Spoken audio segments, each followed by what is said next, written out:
If the bell doesn't ring, don't open your eyes. Something is waiting for you to. I honestly thought I would never see Blackmere Finn again. That was the promise I made to myself when I left for Manchester with 2 suitcases, a cheap phone, and the sort of confidence you only have when you are 21 and desperate to believe distance can cure anything.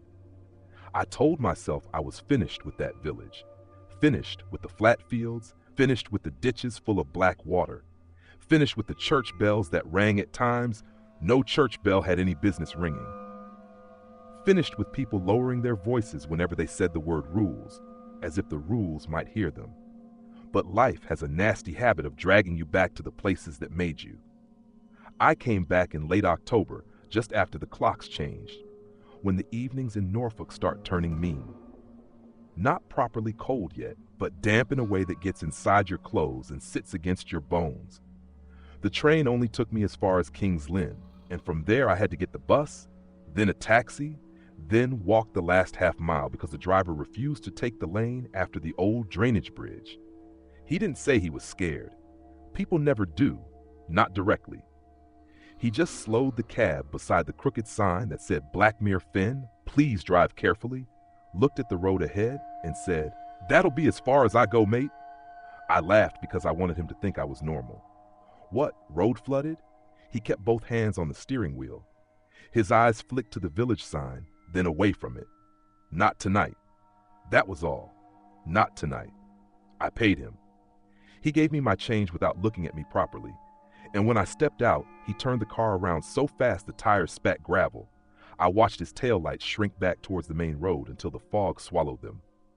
Then I was alone with my bag, my breath, and the long, narrow lane into Blackmere. There are places in Britain that look haunted because they are old. Blackmere was worse than that. Blackmere looked ordinary. That was the part that always got under my skin. Brick cottages with little front gardens, a pub called the Heron and Nail, a post office that also sold birthday cards, tin soup, and fishing bait, a war memorial with names weathered almost smooth. Nothing dramatic, nothing that would make a tourist stop and whisper. But every upstairs curtain was already drawn. Every gate had a little iron charm nailed to it. Every window reflected the gray sky except the mirrors. You could always tell where mirrors were inside Blackmere houses because people covered them badly. Bed sheets, tea towels, brown paper, old football scarves. Anything would do, as long as the glass was not left bare after dark. I had been away for 6 years, and still, without thinking, I counted the church bells as soon as I heard them. 1, 2, 3. Not the time. Never the time. Just a warning that the church tower had noticed the evening. My stepmother, Moira, still lived at the end of Chapel Row in a cottage that leaned slightly to the left, as if it was tired of standing. There was a light on in the kitchen, yellow, warm, almost welcoming. For a second, I honestly thought everything would be fine.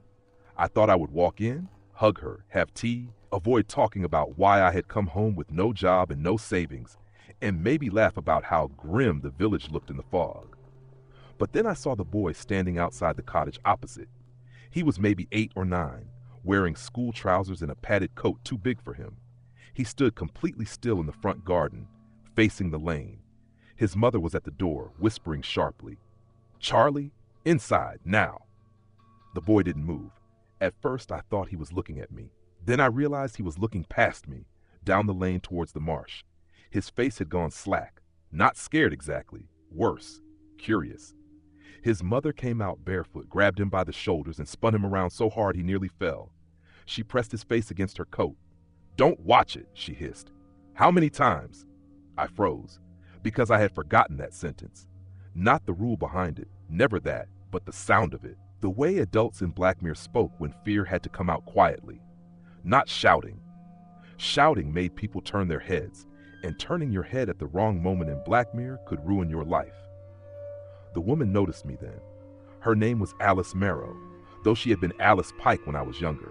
She recognized me after a second, and instead of saying hello, she gave me the look everyone in Blackmere gives returning villagers. Pity first, then accusation. As if leaving was rude, as if coming back was worse. "Elliot Wren," she said. "All right, Alice." She hugged the boy tighter. He was crying now, silently, his eyes squeezed shut against her coat. "You picked a poor night. I wanted to ask what she meant, but I didn't. In Blackmere, questions were dangerous for two reasons. Sometimes people answered them, sometimes they didn't. So I just nodded and walked to Moira's door. Before I could knock, it opened. Moira looked older than I expected. Smaller too. Her hair had gone almost completely white, pinned up messily with one of those plastic clips she used to wear when cleaning. But her eyes were still sharp. Too sharp. Blackmere people had eyes that never rested. Even when they smiled, part of them was watching, counting, checking reflections, checking birds, checking the sky.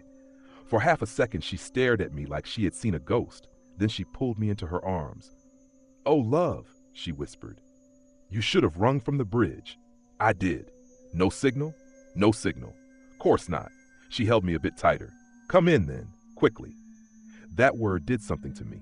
Quickly. I stepped inside, and she shut the door with 3 locks. Top, middle, bottom. Then she slid the old brass bolt across and hooked a chain through a loop that had not been there when I was a child. The cottage smelled of stew, furniture polish, damp wool, and smoke from the fire. It should have comforted me. Instead, my stomach turned because everything was exactly where it used to be, except for the things that mattered. The mirror over the sideboard was gone. The hallway clock had no hands. There was a bowl by the front door filled with folded squares of clean gauze. Moira saw me looking at it. "Habit," she said. I nodded, like that was reasonable. That is what Blackmere does to you. It teaches you to nod at things that should make you run. She took my coat, then touched my face with both hands, turning it slightly left, then right. "Still got both then." I tried to smile. "Good to see you too." Her mouth trembled, but she did not laugh. Don't joke about that here.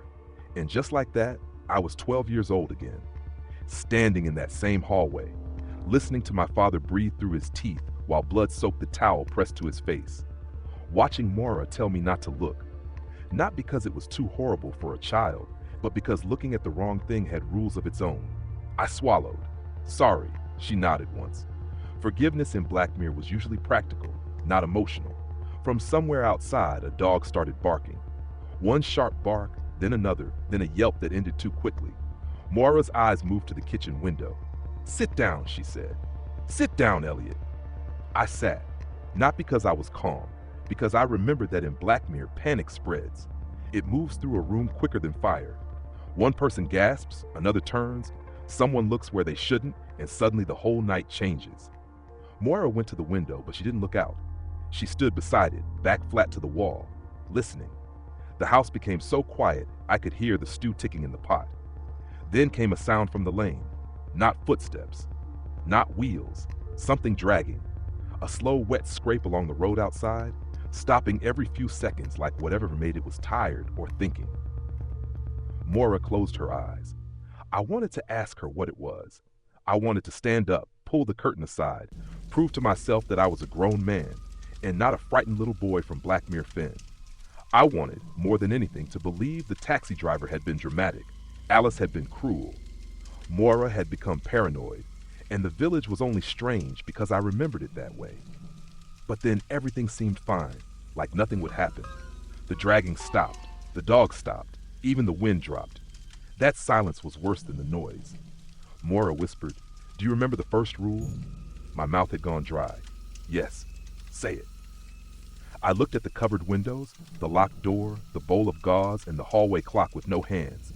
And I said it like a prayer I hated. "When the bell rings at 9:13, shut your eyes and keep them shut until it rings again." Moira nodded. Outside, something tapped once on the glass. Not hard, almost politely. Then the church bell began to toll. The first bell didn't sound like it used to. That was the first thing I noticed. When I was a kid, it had always been loud, too loud for such a small church, echoing across the fields like something important had happened, something worth gathering for. Weddings, funerals, Sunday mornings. Even when it rang for the rule, it still carried that same authority. You listened because it was a bell. Now it sounded wrong, duller, as if it was being struck from somewhere deeper than the tower, as if the sound had to travel up through something thick before it reached the air. The second toll came slower, heavier. Moira didn't wait for a third. "Eyes," she said sharply. And just like that, every muscle in my body locked into a habit I hadn't used in years. I shut my eyes so fast it almost hurt, pressing my lids down harder than necessary, as if something might try to pry them open if I didn't hold them there myself. I felt ridiculous for about half a second. Then I heard the tapping again, not at the window this time, at the door. 3 soft knocks, polite, measured, patient. I held my breath. Moira moved across the room, slow and careful. The way you move when you know exactly where everything is, and you don't dare risk brushing against something unexpected. I could hear her fingers sliding over the bolts, checking them, not unlocking, just confirming. The knocking came again. Same rhythm, same restraint. Someone, something on the other side knew how doors worked. I honestly thought, I whispered, stopping myself before I finished the sentence. I honestly thought it wouldn't happen this quickly. Moira didn't answer. She rarely did during the bell. Talking wasn't forbidden, not officially, but everyone in Blackmere knew that speaking during those minutes could trip something inside you. Surprise, confusion, reflex. One wrong reaction and your eyes open before you even realize you've done it. The 3rd toll of the bell rolled through the cottage.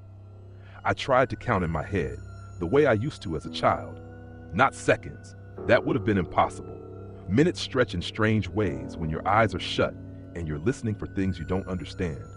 Instead, I counted breaths. Slow in, slow out. Keep your mind busy. Keep it anchored. On my 8th breath, something brushed the door. Not knocked, not tapped, dragged. A faint scrape like fingernails, or worse, something with no nails at all being pulled slowly down the wood. Moira made a sound then, not a word. Just a small, tight breath she couldn't quite hold in. That was when I felt it. Cold. Not the damp, creeping cold of October nights. Not the kind that settles in your clothes. This was sharper, focused. Like someone had opened a freezer door right in front of your face. It moved across the room in a slow, deliberate sweep. From the door, across the floorboards, up past the table, and then it stopped directly in front of me. I didn't move, didn't breathe, didn't even swallow, because I knew. Knew in the way you know when you're standing on the edge of something high, that whatever was in that room with us didn't make a sound when it walked. The tapping started again, but now it wasn't coming from the door. It was coming from the table, right in front of me. A light, rhythmic tap, like someone idly drumming their fingers while they waited for you to notice them. My hands curled into fists against my knees. This was the part people never explained to outsiders. They always told you what to do. Close your eyes. Don't look. Wait for the 2nd bell. They never told you how hard it is to keep them closed when something is right there. When your brain starts screaming at you to check, to confirm, to make sense of it. Because humans are not built to ignore things in front of their face. We're built to look. The tapping stopped. For a second, I thought, stupidly, that it had gone. Then something leaned close. I didn't hear it move. I didn't feel footsteps, but the cold shifted, focused again, right in front of me, close enough that I could feel it against my eyelids as if the air itself had weight, and then a breath, not warm, not human, a thin, dry exhale like air passing through something hollow, right against my face. My heart slammed so hard I thought it would give me away. Elliot, it said my name, softly, perfectly, in my father's voice. Every instinct in me broke at once. I felt my eyelids twitch, just a fraction, before I crushed them shut again, harder, harder until pain flared behind them. My nails dug into my palms, my jaw locked so tight it ached. That wasn't him. It couldn't be him. Graham Wren had walked out of this village 15 years ago with one eye and a hatred so deep it had burned everything else out of him. He didn't come back. Not for Moira. Not for me. But the voice came again. Elliot, it's all right. You can look. For a second, just a second, I wanted to believe it. That was the worst part. Not the fear, the hope. Because if it was him, if somehow he had come back, if he was standing there just outside my reach, my throat tightened. I forced the words out before I could stop myself. No, it came out as a whisper, thin, barely there. The cold shifted. The presence didn't move away. It just changed. The way a person changes when they realize you're not going to do what they want. The silence stretched again. Then, from somewhere to my left, Moira spoke. Don't answer it.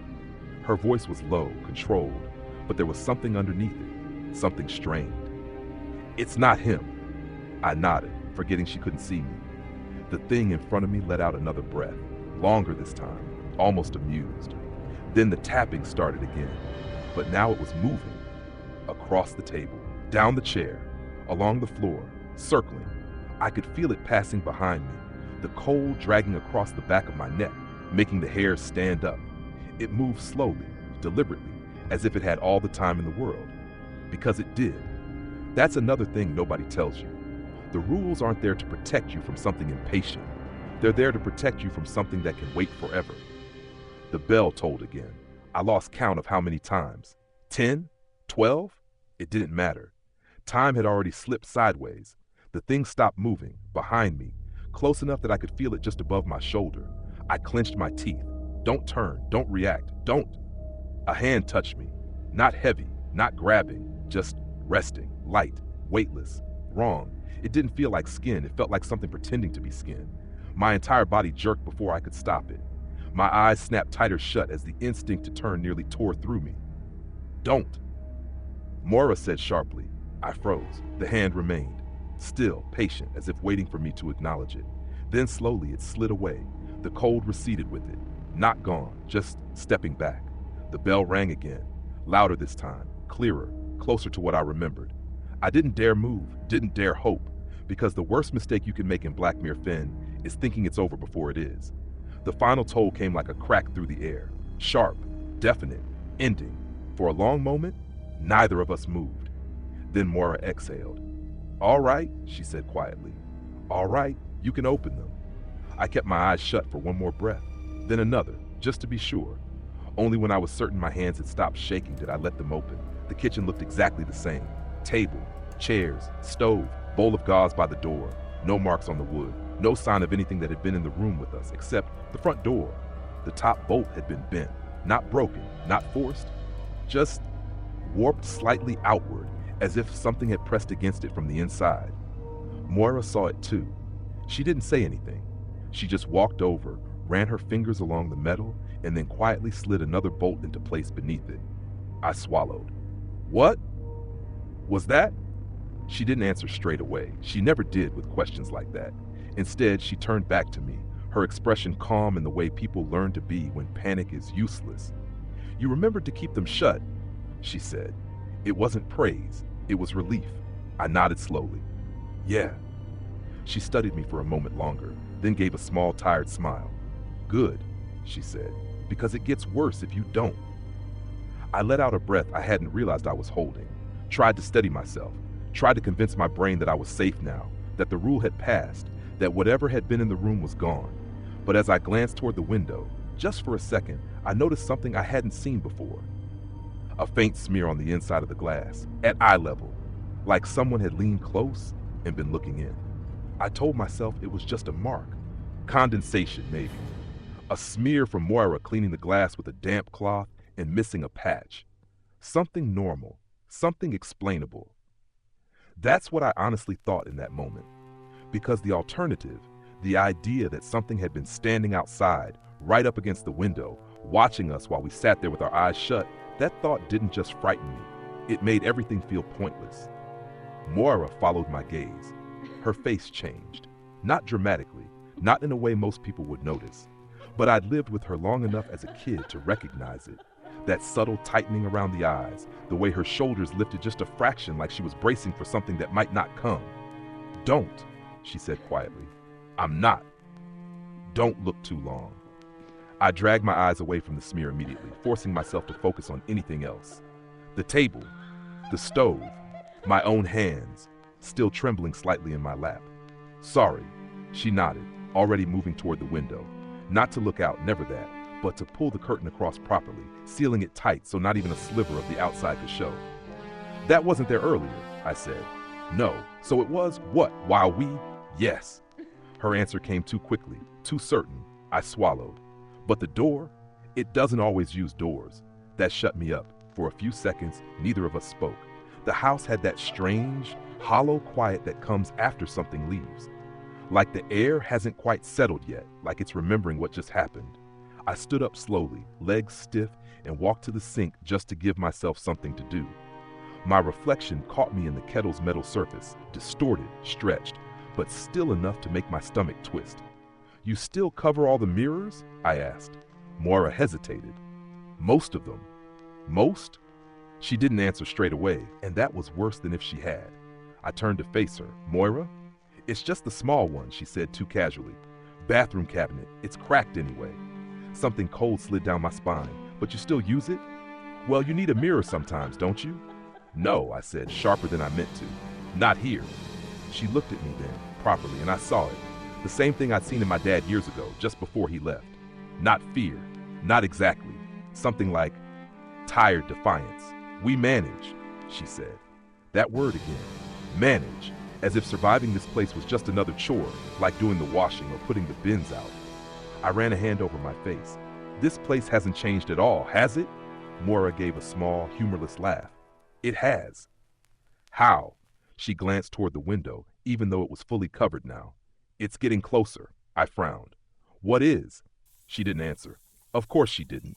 Instead, she turned back to the stove and lifted the lid off the pot, stirring it like nothing had happened. Like we hadn't just sat in silence while something walked through the house calling my name in my father's voice. That's another thing about Black Mirror. You don't process things properly. You move on.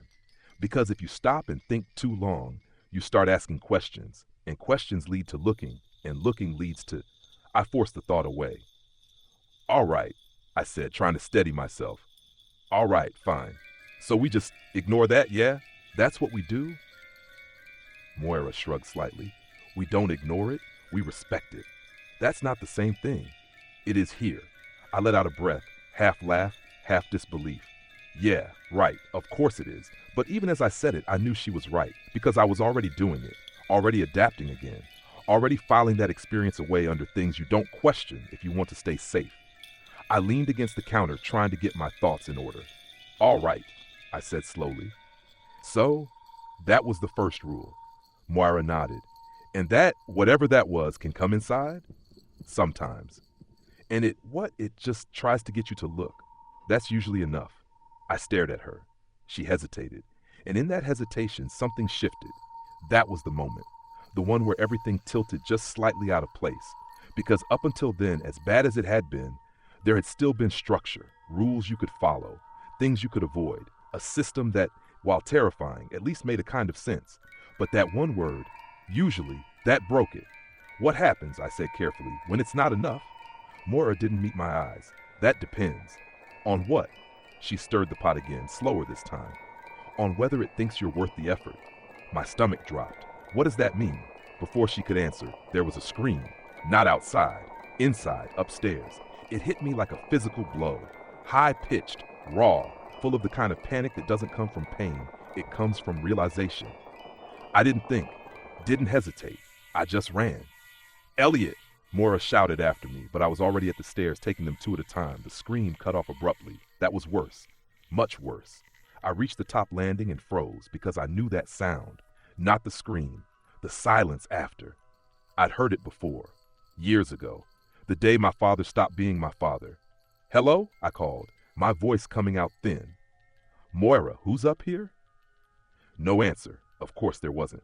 The hallway was dim, lit only by the small lamp at the far end. The doors were all closed except one, the bathroom. The door stood half open, and the light inside flickered. I honestly thought for a split second that I was overreacting, that maybe Moira had dropped something or slipped or anything normal, anything that didn't involve whatever this place had become. But then I saw the shadow on the wall inside the bathroom. It moved, not like a person, not smoothly. It jerked, like it wasn't used to having joints. My chest tightened. Moira? I tried again, softer now. Still nothing.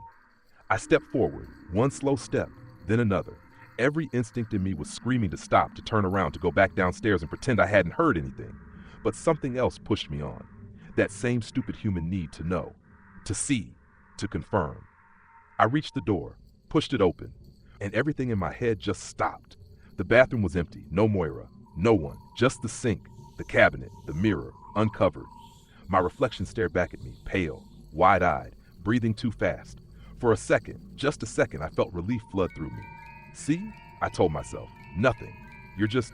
My reflection blinked. I didn't. I felt it before I understood it. That slow, creeping wrongness. The kind that starts small and then spreads. I blinked. In real life, my reflection didn't. It kept staring. And then, it smiled. Not a big grin. Not exaggerated. just a slight curve at the corner of its mouth, like it knew something I didn't. My heart dropped straight through my chest. No, I whispered. My reflection tilted its head. I didn't move, didn't breathe, didn't even think. Because I knew. This wasn't part of the first rule. This wasn't the bell. This wasn't something I could just wait out. This was something else, something worse. Behind me, I heard Moira on the stairs. Elliot, don't look at it. Too late. My reflection's eyes shifted, not to match mine, but to look past me at something over my shoulder. And then, very softly, it raised its hand and pointed. I didn't turn around. That's the first thing I need to make clear.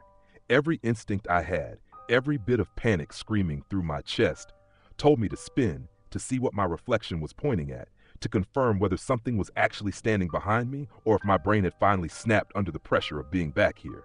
But I didn't, because somewhere under all that fear, something older kicked in. Training. Not bravery, not logic, just habit, drilled into me before I was old enough to question it. Don't react to what you don't understand. Don't look where you're told to look. And above all, don't trust anything that looks like you. So I stayed exactly where I was, eyes locked on the mirror, even though everything in me wanted to shut them. My reflection was still smiling, still pointing. Slowly it began to lower its hand, like it was disappointed I hadn't played along. Then it leaned closer, not forward, because it was already flush with the glass, but closer in a way that didn't make sense, like depth had stopped applying to it properly. Its lips parted, and it whispered something. No sound came out, but I understood it anyway. You missed it. The words hit me like a punch. Missed what? I didn't ask. I didn't dare. Behind me, Moira reached the top of the stairs. Elliot, she said, breathless now, sharper than before. Step away from it, slowly. I nodded once, not taking my eyes off the mirror. My reflection didn't nod back. That alone nearly broke me. I took one step back. My reflection stayed where it was, didn't move, didn't mirror me. It just watched. Another step, another. Each one felt wrong, like I was moving out of alignment with something that wanted me to stay exactly where I was. When I reached the hallway, Moira grabbed my arm and pulled me back, away from the bathroom. Close the door, she said. I'm not. Close it. There was something in her voice that cut straight through the fog in my head. I reached back without looking and pushed the door shut. The moment it clicked into place, the air changed. Subtle, but noticeable, like pressure easing. Moira didn't let go of my arm. Did you look at it? She asked. I swallowed. Yeah. For how long? I don't know. A few seconds. Did it move before you did? I hesitated. Yes. Her grip tightened. Did it speak? My throat felt dry again, not out loud. That was enough. She let go of me slowly, like she didn't quite trust her own hands. Right, she said, more to herself than to me. Right, okay.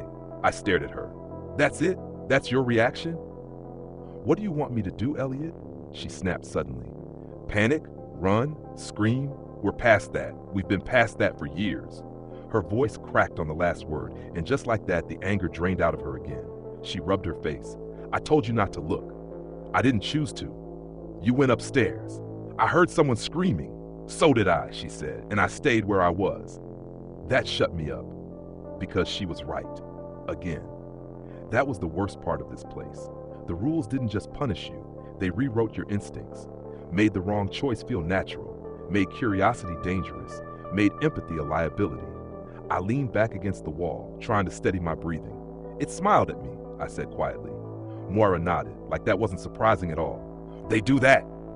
And it, I hesitated. It pointed, behind me. Moira went very still. Did you turn? No. For the first time since I'd come back, she looked properly relieved. Good. Why? She glanced at the bathroom door. Because if you turned, you might not have turned back. The words hung there, heavy and final. I let out a slow breath. Right. We stood there for a moment, neither of us speaking, both of us listening to the quiet of the house as if it might shift again at any second. Then a soft sound came from the bathroom, a faint tap, then another. My entire body tensed. Moira didn't move. Is that? I started. Yes, she said. What do we do? Nothing. Nothing. It'll stop. How do you know? She didn't answer. The tapping continued for a few seconds more, slow and irregular, like someone exploring the surface of the door from the inside. Then it stopped, just like that. Silence again. I realized I'd been holding my breath and forced myself to exhale. Moira, I said, trying to keep my voice steady. You said the mirror upstairs wasn't covered. Yes. Why not? She hesitated again. That hesitation was becoming a pattern. Finally, she said, because it wasn't always like this. I frowned. What do you mean? She leaned against the opposite wall, arms folded tightly across her chest. When you were little, we didn't worry about mirrors as much. Not unless they cracked. Not unless they behaved strangely. Behaved, Moira. It just smiled at me when I wasn't smiling. That's not strange. It's new, she cut in. Or newer, last 10, 15 years. Something cold settled in my stomach. So there are more rules now? No, she said quickly. Same rules, but different consequences? She didn't answer that, didn't need to. I pushed myself off the wall. So let me get this straight, I said, pacing now despite myself. The bells are still the same. The sun thing, whatever that is still the same. The birds, I gestured vaguely, unable to find the words. All of that is still in place. Yes, but now mirrors. Now mirrors don't always behave, she said flatly. I stopped pacing, and the thing downstairs, I added, at the door, calling my name. That's always been there. I stared at her. No, it hasn't. It has, she said. You just didn't notice it as a child. That's not. You were protected, she snapped. We made sure of it. Your father, me. We kept you away from it as much as we could. A sharp, bitter edge crept into her voice. Until he didn't. The words landed harder than I expected. I swallowed. Is that why he left? Moira looked away, for a lot of reasons. Because he broke the rule? That was part of it. What was the rest? She didn't answer. Of course. I let out a frustrated breath. All right, I said. Fine. So things are getting worse, but the rules haven't changed. Yes. And people just, what? Carry on? What else would you have us do? She asked quietly. I didn't have an answer, because that was the truth I didn't want to face. This place didn't survive because it understood what was happening. It survived because it adapted, because it kept going, because it learned to live with things that should have driven everyone out decades ago. I glanced back at the bathroom door, half expecting it to open on its own. It didn't, but I couldn't shake the feeling that something inside was still there, still watching, waiting. And if I hadn't looked? I asked. Moira followed my gaze. It would have tried something else. Like what? She gave a small, humorless smile. You'll find out if you stay long enough. That wasn't comforting, not even slightly. I rubbed the back of my neck, trying to push down the rising unease. I'm not staying long, I said. Just until you're sorted. Then I'm gone again. Moira didn't argue, didn't try to convince me otherwise. She just nodded, of course. But there was something in her expression. Something that said she didn't quite believe that was my choice to make. From outside, faint and distant, another sound drifted through the fog. Not a bell this time, not tapping. Voices, low, murmuring, more than one. I felt my stomach twist. Are those? Moira went still again. Yes. Who? She looked at the front door. People who shouldn't be out. A chill ran through me. What happens to them? Moira didn't answer. She didn't need to. Because somewhere in the back of my mind, something clicked into place. The smear on the window, the voice at the door, the thing in the mirror pointing behind me. And now, voices outside. All at once, the village felt smaller, closer, like the space between the houses had shrunk without me noticing. I moved toward the living room window before I could stop myself. Elliot, Moira warned. I won't look out, I said quickly. Just the curtain. A little. I reached for the edge of the fabric, paused. For a second, I honestly thought everything would be fine, that I'd just take a quick glance, see nothing, and laugh at myself for getting worked up over old fears. But then I remembered the way my reflection had smiled, the way it had pointed, and the word it had given me. You missed it. My hand dropped away from the curtain. I stepped back. Yeah, I muttered. No, not doing that. Moira nodded once. Good. The voices outside continued for a moment longer.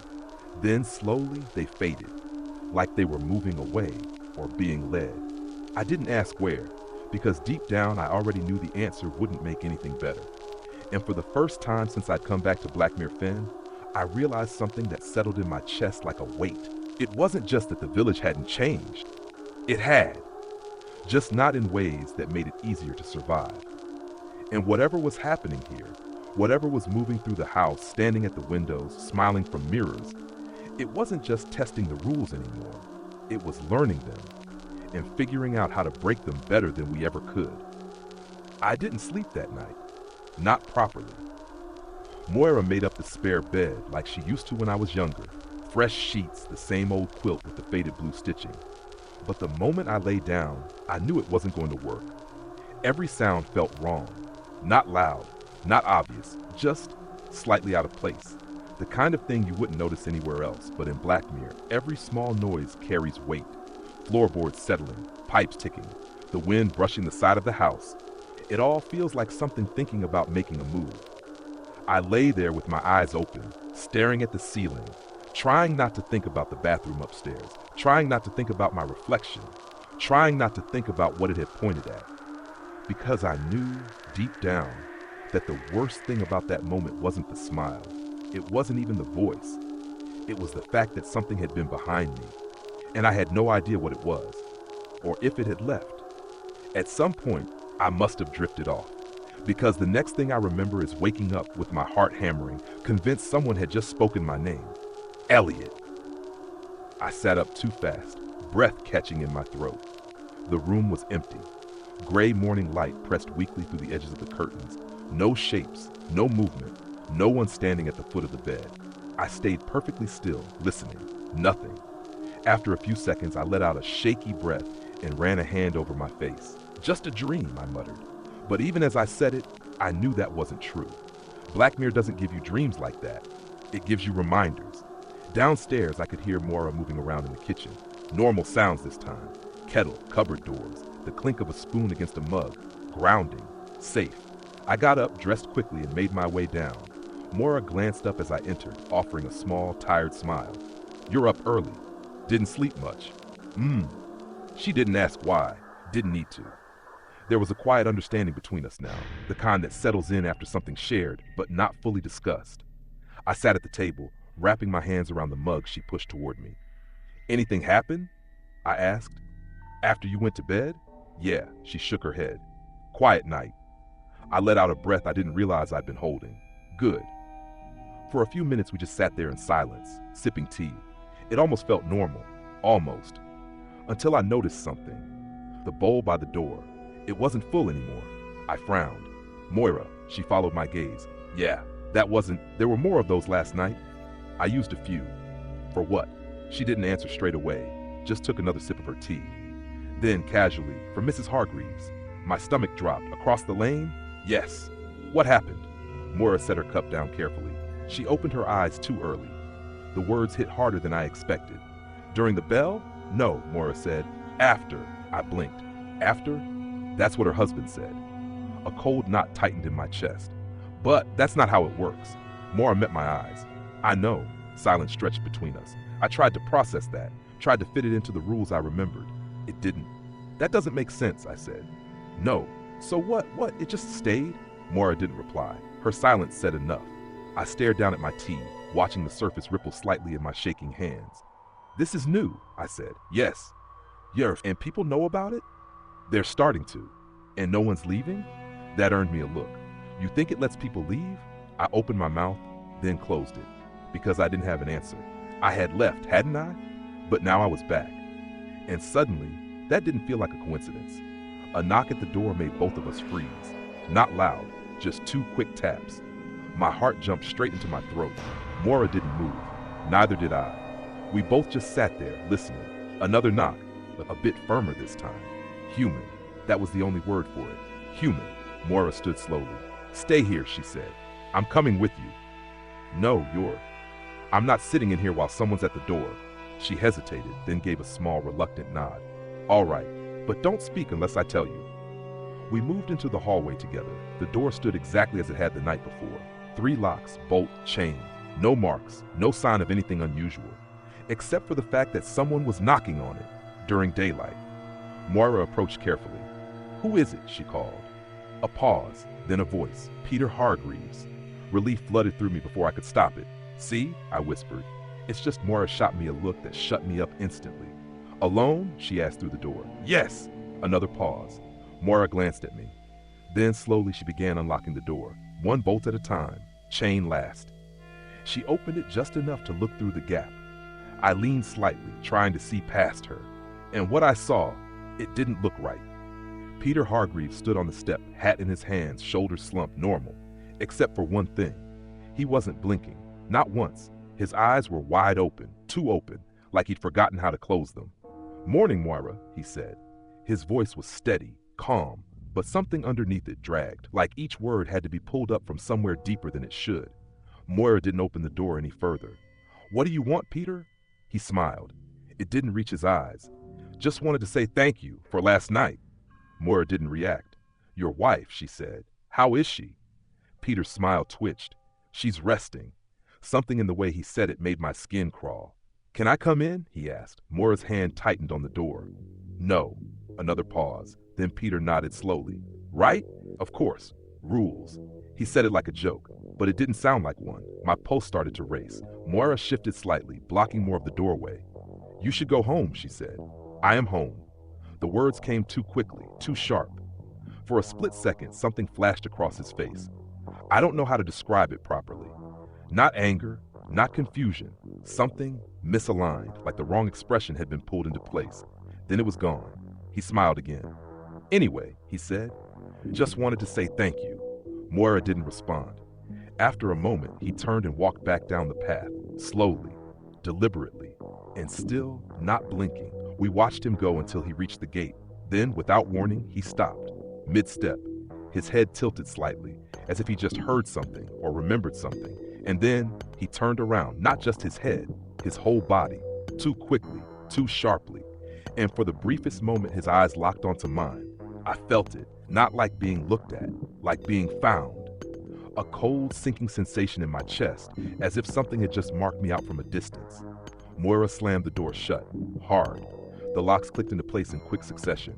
"Don't," she said, breath tight. "Don't ever do that again." I didn't. He looked at me, and you looked back. I opened my mouth, then stopped, because she was right. Again, I'd met his gaze, just for a second. But that was enough. We stood there in silence. Both of us listening to the empty space beyond the door, waiting for something else to happen. Nothing did. After a long moment, Moira leaned back against the wall. "He shouldn't be out," she murmured. "Why?" She looked at me.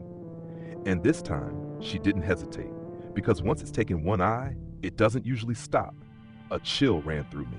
"What do you mean?" Moira held my gaze. "Elliot," she said quietly, "there are rules we follow to survive." I nodded. "I know that." "And then there are the things that happen when the rules stop working." My stomach dropped. "That's what you saw last night," she continued. "That's what's happening now." I swallowed hard. "And what does that lead to?" Moira didn't look away. "To people who shouldn't be people anymore."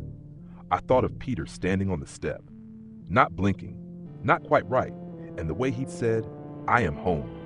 A cold realization settled over me. This wasn't just about breaking rules anymore. This wasn't just punishment. Something was changing. Something was learning how to stay.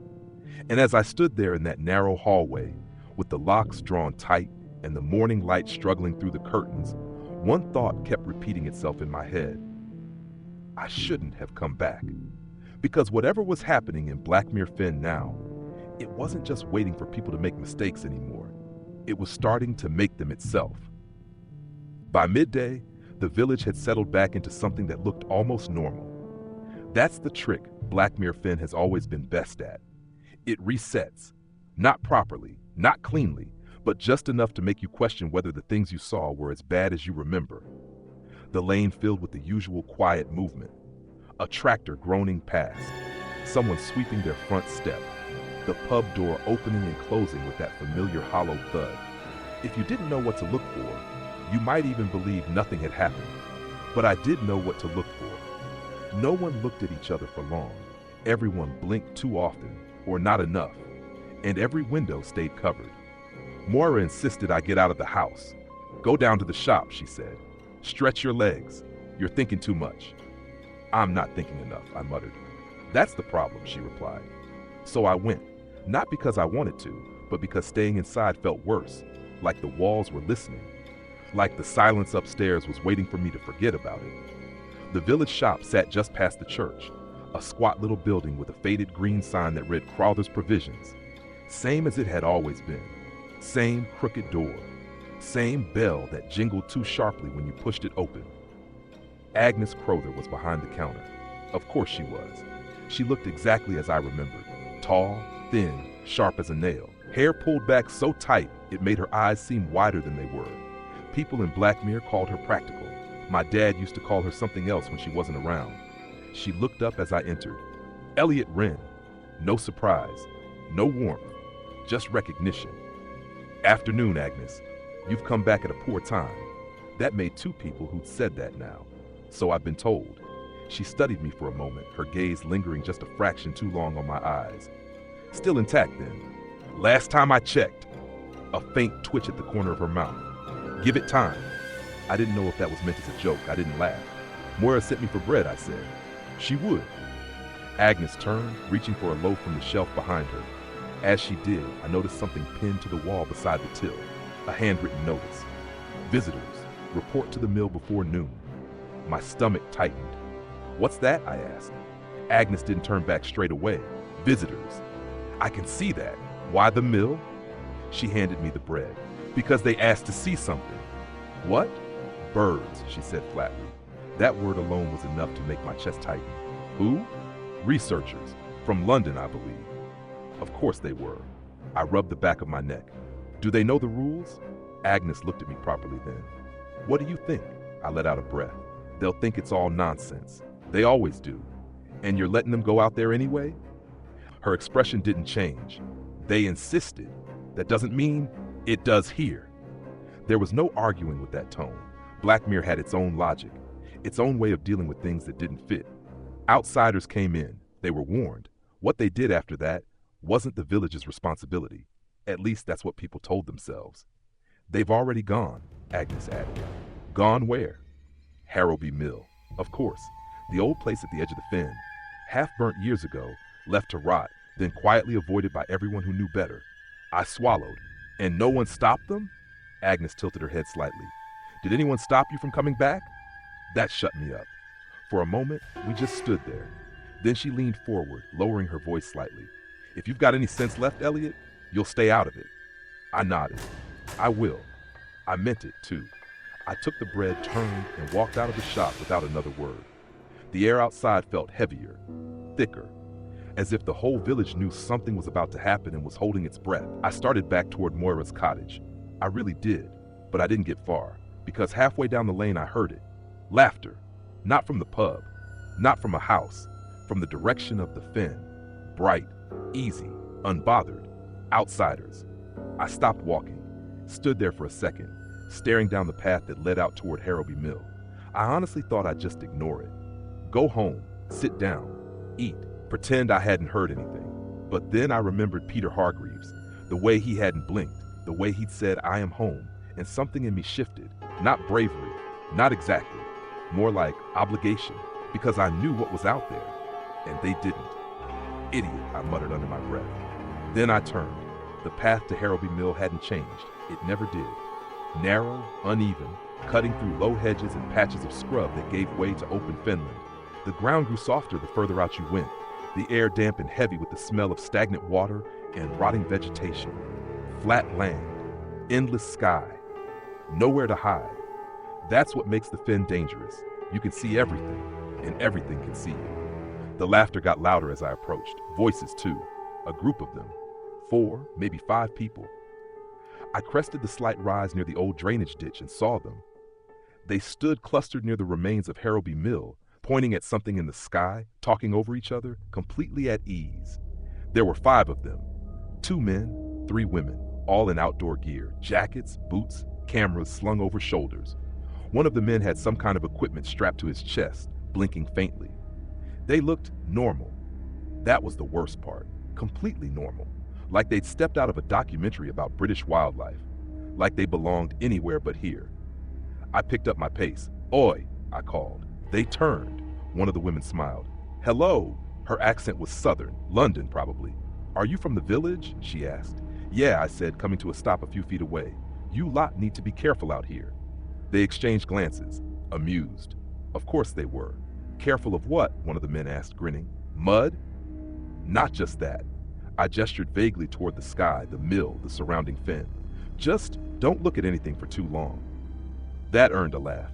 I'm serious, I added. sharper now. The woman who'd spoken first, dark hair, sharp eyes, tilted her head. "All right," she said, humoring me. "We won't." She clearly didn't mean it. "What are you doing here?" I asked. "Tracking marsh harriers," another woman said. "We've got a tagged bird nesting near the mill." My stomach twisted. Of course they did. That's a bad idea. Why? Because of the rules. There it was, the word. They reacted exactly how I expected. A quick look between them, a smirk, a barely hidden laugh. "Right," the man with the chest device said, "the rules." "Yeah." "What kind of rules?" he asked, clearly enjoying himself. I hesitated, because saying them out loud always sounded ridiculous, but not saying them, that felt worse. "You don't look up between 12 and half 1, I said finally. "Not at the sky, not at anything above you." There was a pause. Then, why? I looked at them, really looked, at their relaxed posture, their easy expressions, the way none of them seemed even slightly concerned. And I realized something. They weren't just amused. They were dismissing me, completely. "It's not safe," I said. "That's not an explanation," the first woman replied. "It's enough of one." Another laugh, this time louder. "Look," the man said, raising his hand slightly. "We appreciate the concern, mate, but we're not exactly new to field work." "This isn't field work," I snapped. That shut him up for a second. The woman stepped forward slightly. "What is it then?" I opened my mouth, then closed it, because I didn't have words that would make sense to them. Not here, not like this. So I settled for the truth. "It's not worth finding out." Silence, a brief one. Then she smiled again. "All right," she said, "we'll keep that in mind." She turned back toward the mill.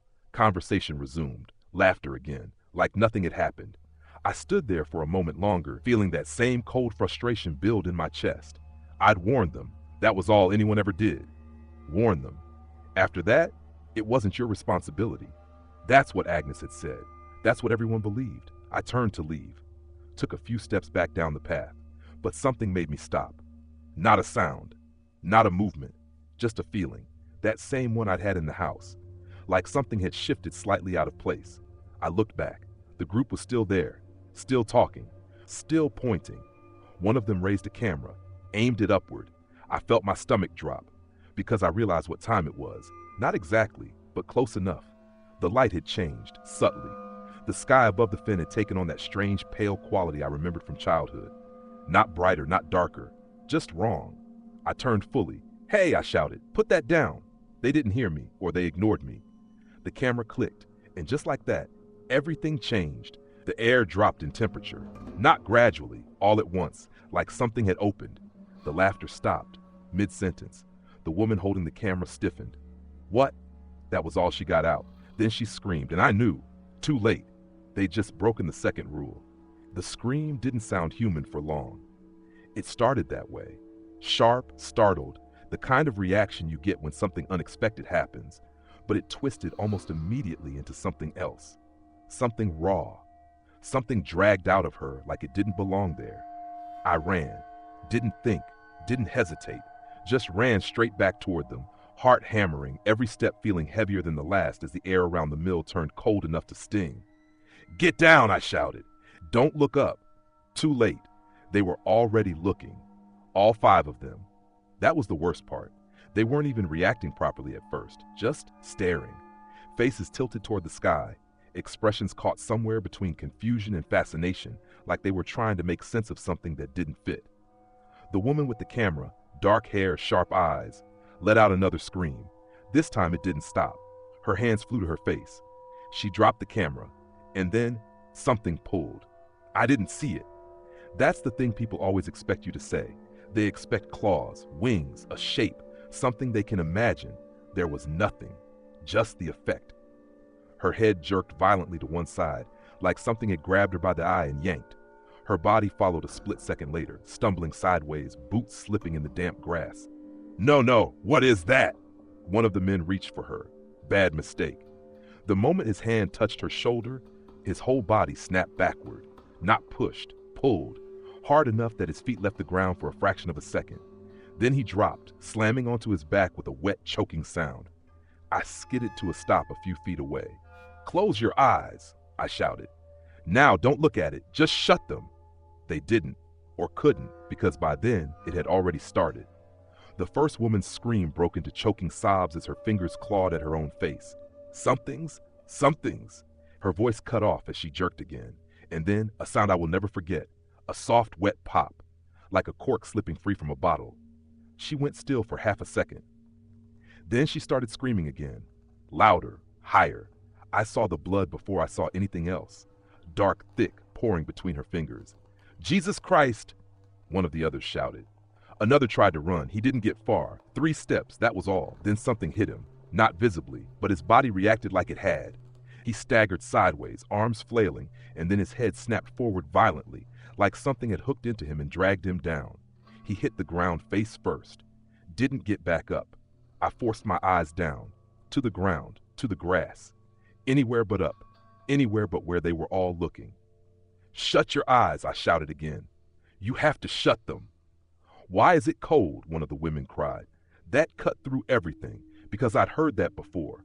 That exact question, that different voice, different time, same terror.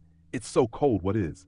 Her words dissolved into a scream, another pop, another wet, tearing sound. I clenched my jaw, fighting the urge to look, because I knew exactly what was happening, and I knew that seeing it wouldn't help. It would just make it worse. Something rushed past me. Not a sound, not wind, but I felt it, a shift in the air, fast and close enough to make my coat tug slightly at my side. Then another, circling, diving, hunting. The name came to me without thinking. Birds. That's what we called them. That's what made it easier. But they weren't birds, not really. Birds don't move like that. Don't strike without sound. Don't take things so cleanly.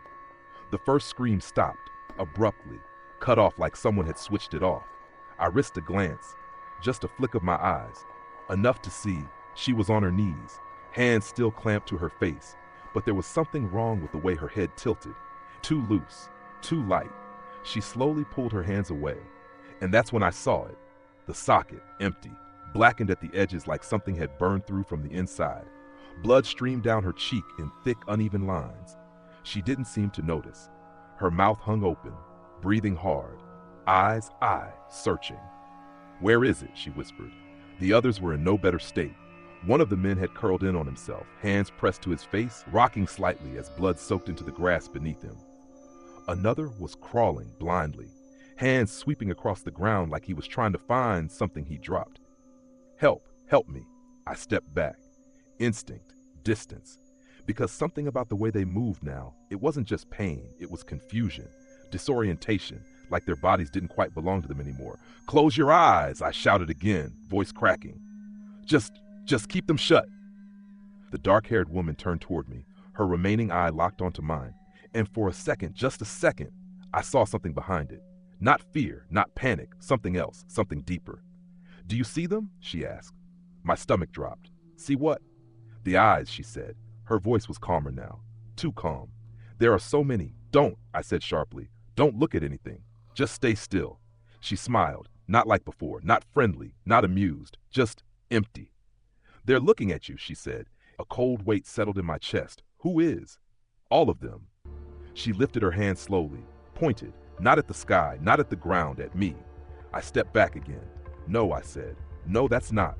Something hit her, hard. Her body jerked violently, her remaining eye widened, and then another wet snap. She collapsed, still. I couldn't breathe, couldn't think.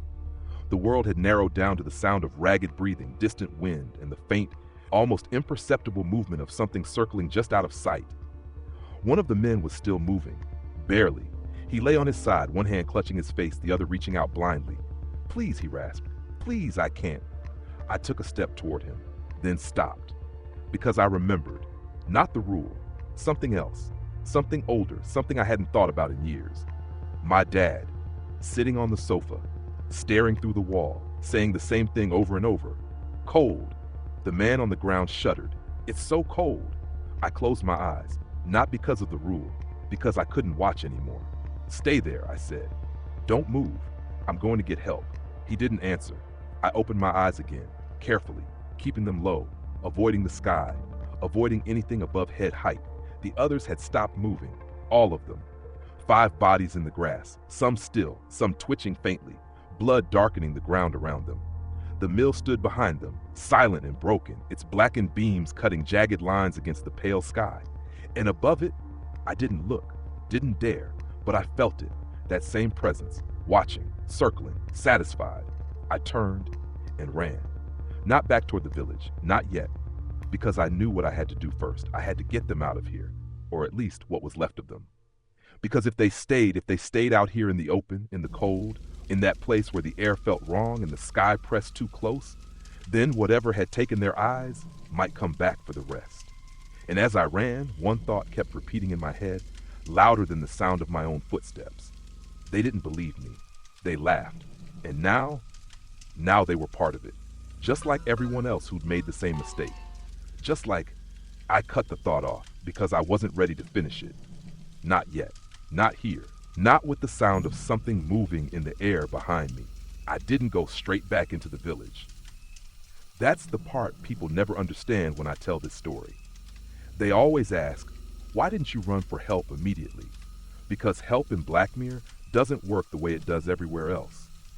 You don't burst into a shop shouting for a doctor. You don't gather people. You don't make noise and expect someone to take charge. You think first. You check the time. You make sure you're not about to break another rule just trying to fix the damage from the last one. So I slowed down. Not by choice. My legs were shaking too hard to keep the pace. But it helped anyway. I forced myself to breathe properly, to focus, to listen for anything out of place. The sky still had that wrongness to it. Pale, flat, like the color had been drained out of it. I kept my eyes down as I walked, counting my steps, watching the ground, anything to avoid glancing upward without thinking. The path back to the village felt longer than it should have. Too quiet, no birds, no wind, just my own footsteps and the distant low murmur of something I didn't want to identify. I made it back to the lane just as the first proper sound of the village reached me again. A door closing somewhere, a dog barking, someone calling to another across a garden. Normal, ordinary. It made the last 10 minutes feel unreal. Like I'd imagined it. Like I could walk into Crowther's shop, pick up a paper, and read about something completely unrelated. Politics, football, anything that had nothing to do with eyes being torn out of people's heads by something you couldn't see. But the blood on my hands said otherwise. I hadn't noticed it while I was running. Not really. Now it was everywhere. Dark streaks across my palms, smeared into my sleeves, dried in places already. I stopped at the edge of the lane, staring at them. And for a second, I didn't feel panic. I felt distance. Like it wasn't mine, like I was looking at someone else's hands. Oi! The voice snapped me out of it. I looked up. Agnes Crowther stood in the doorway of the shop watching me. Her eyes flicked to my hands, then back to my face. They went then, she said. Not a question, a statement. My throat tightened. Yeah, she nodded once. No surprise, no horror, just confirmation. How many? 5. Any left? I hesitated. Alive? Yes. I don't know. That was the truth. Agnes stepped back, gesturing for me to come inside. I didn't want to. The shop suddenly felt too small, too contained. But I went anyway, because there was nowhere else to go. The bell above the door jingled as I entered. Too loud, too sharp. Agnes shut it quickly behind me. Don't stand in the doorway, she said. You'll draw attention. Attention from what? She gave me a look. From anything that noticed them. That didn't help. I moved further inside. She handed me a cloth without a word. I wiped my hands automatically, the dried blood flaking slightly under the pressure. They didn't listen, I said. They never do. I told them. I'm sure you did. Her tone wasn't mocking, just tired, like she'd had this exact conversation too many times before. They looked straight up, I continued. One of them had a camera. I stopped, the image catching in my throat. Agnes didn't press, didn't need to. I need to get Moira, I said. Or the doctor. Someone has to. They'll already know. How? She raised an eyebrow. You think you're the only one who hears it when it starts? I opened my mouth, closed it again. Because she was right. Of course they'd heard. The screams, the shift in the air, the cold. Blackmere didn't need a call for help. It felt things like that. So what happens now? I asked. Agnes folded her arms. Now we wait. For what? She didn't answer straight away. Instead, she walked past me, pulling the curtain across the front window until the shop was dimmer, quieter, more enclosed. Then she turned back. For them to come back, she said. A chill ran through me. What do you mean come back? Her gaze held mine. You saw it, didn't you? I hesitated. Not properly, but you felt it. Yes. Then you know. I shook my head. No, I don't. Agnes studied me for a moment. Then she sighed. You've been away too long. That stung more than I expected. I remember enough. Do you? She asked. Do you remember what happens after? I didn't answer, because the truth was, I didn't. Not clearly. The details were there, buried somewhere under years of distance and denial, but they felt dulled, like my brain had smoothed them out to make them easier to live with. Agnes saw it in my face. They don't always stay out there, she said. My stomach dropped. What? The ones who lose them, she continued. The ones who survive the first part. First part? She nodded. They come back. The words felt heavy. Wrong. They can't, I said. Not like that. They do. And people just let them? Her expression didn't change. What would you have us do? Shoot them in the lane? I didn't answer, because that wasn't a rhetorical question, it was a real one. And I didn't have a better solution. A sound outside made both of us pause. Footsteps, slow, unsteady, approaching the shop. My heart started to race. Agnes didn't move. Don't look, she said quietly. I have to. You don't? The footsteps stopped right outside the door. A shadow passed across the thin gap beneath it. Then, a soft knock. My chest tightened. Not again, not so soon. Agnes, I whispered. I know. Another knock, then a voice. Familiar, too familiar. Hello? My blood ran cold.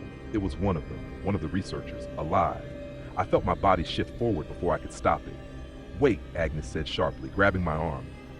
She's alive, and you don't know what that means yet. The voice came again.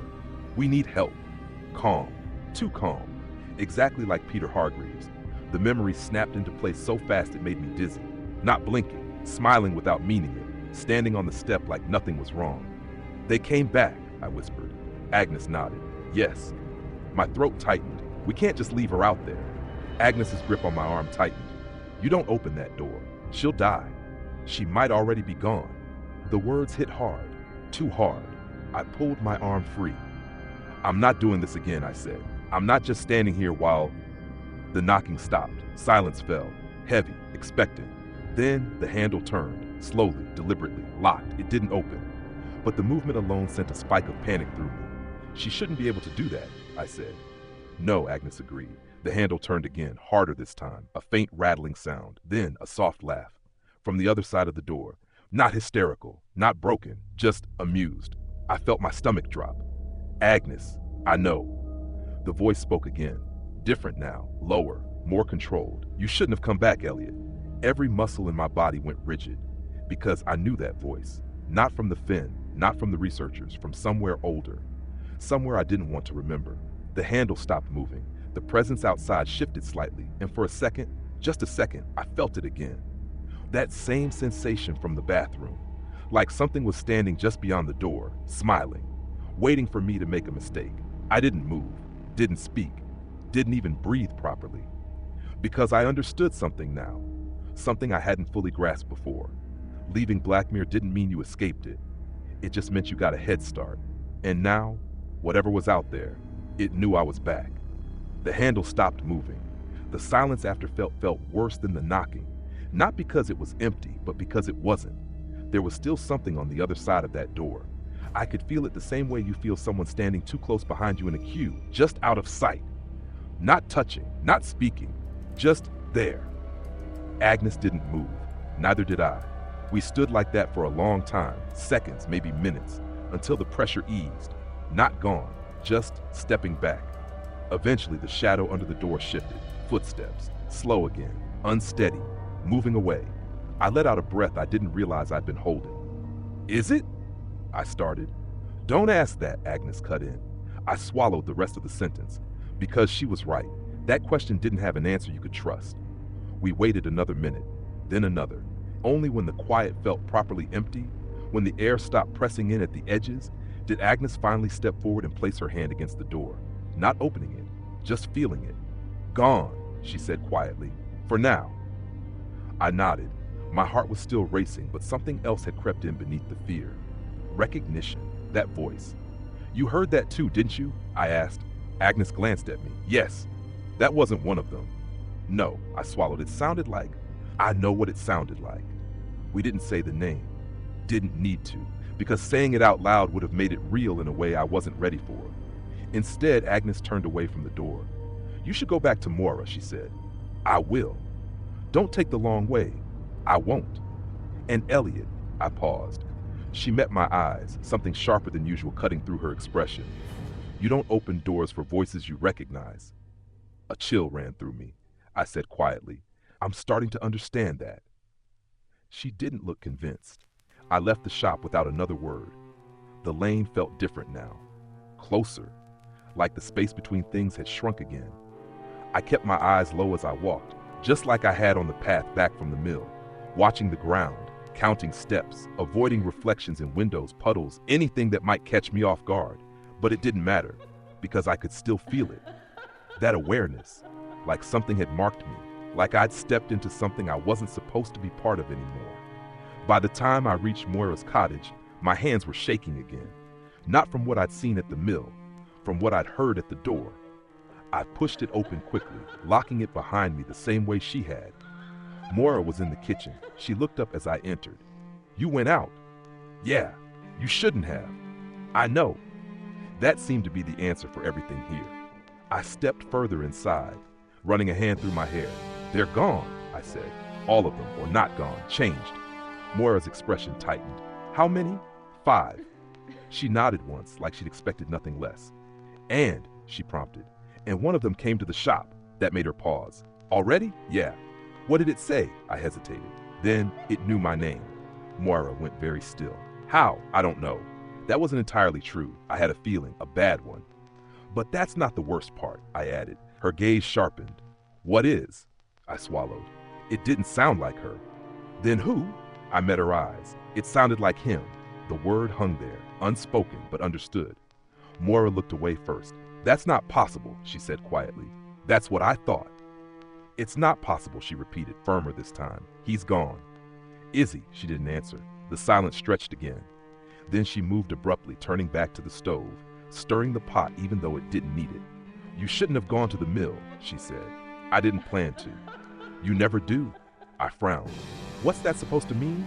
She didn't look at me. "It means you always think you're just going to have a look, just going to check, just going to make sure things are all right." Her voice sharpened slightly. "That's how it gets you." I opened my mouth to argue, then stopped, because she wasn't wrong. Again, I leaned against the counter, exhaling slowly. "So what now?" I asked. "We wait." "For what?" "For it to settle. And if it doesn't?" Moira finally turned back to me. Her eyes were tired, older than I remembered. "Then we adapt."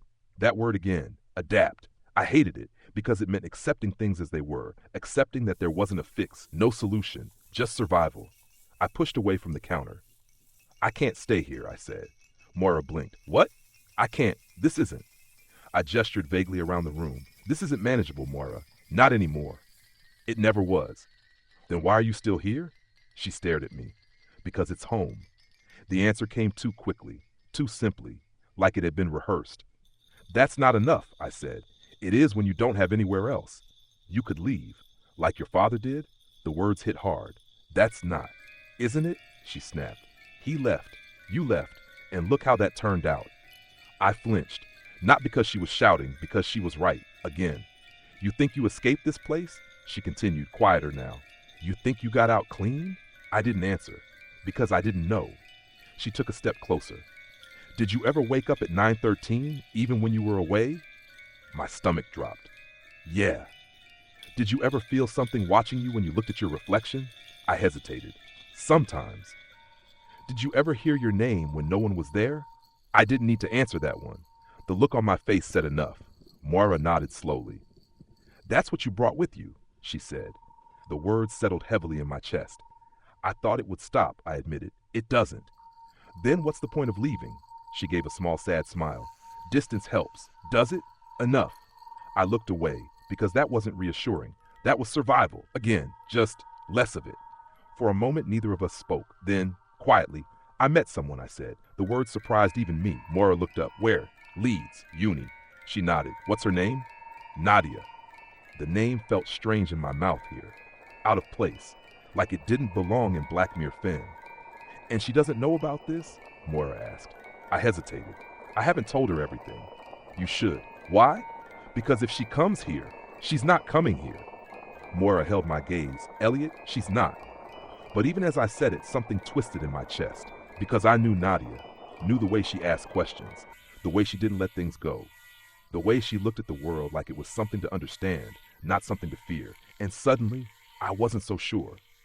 What if she insists? Moira asked. I shook my head. She won't. But the words felt weak, uncertain. Moira saw it. They always do, she said quietly. I let out a slow breath. Then I'll tell her not to look, I said, not to. Break anything.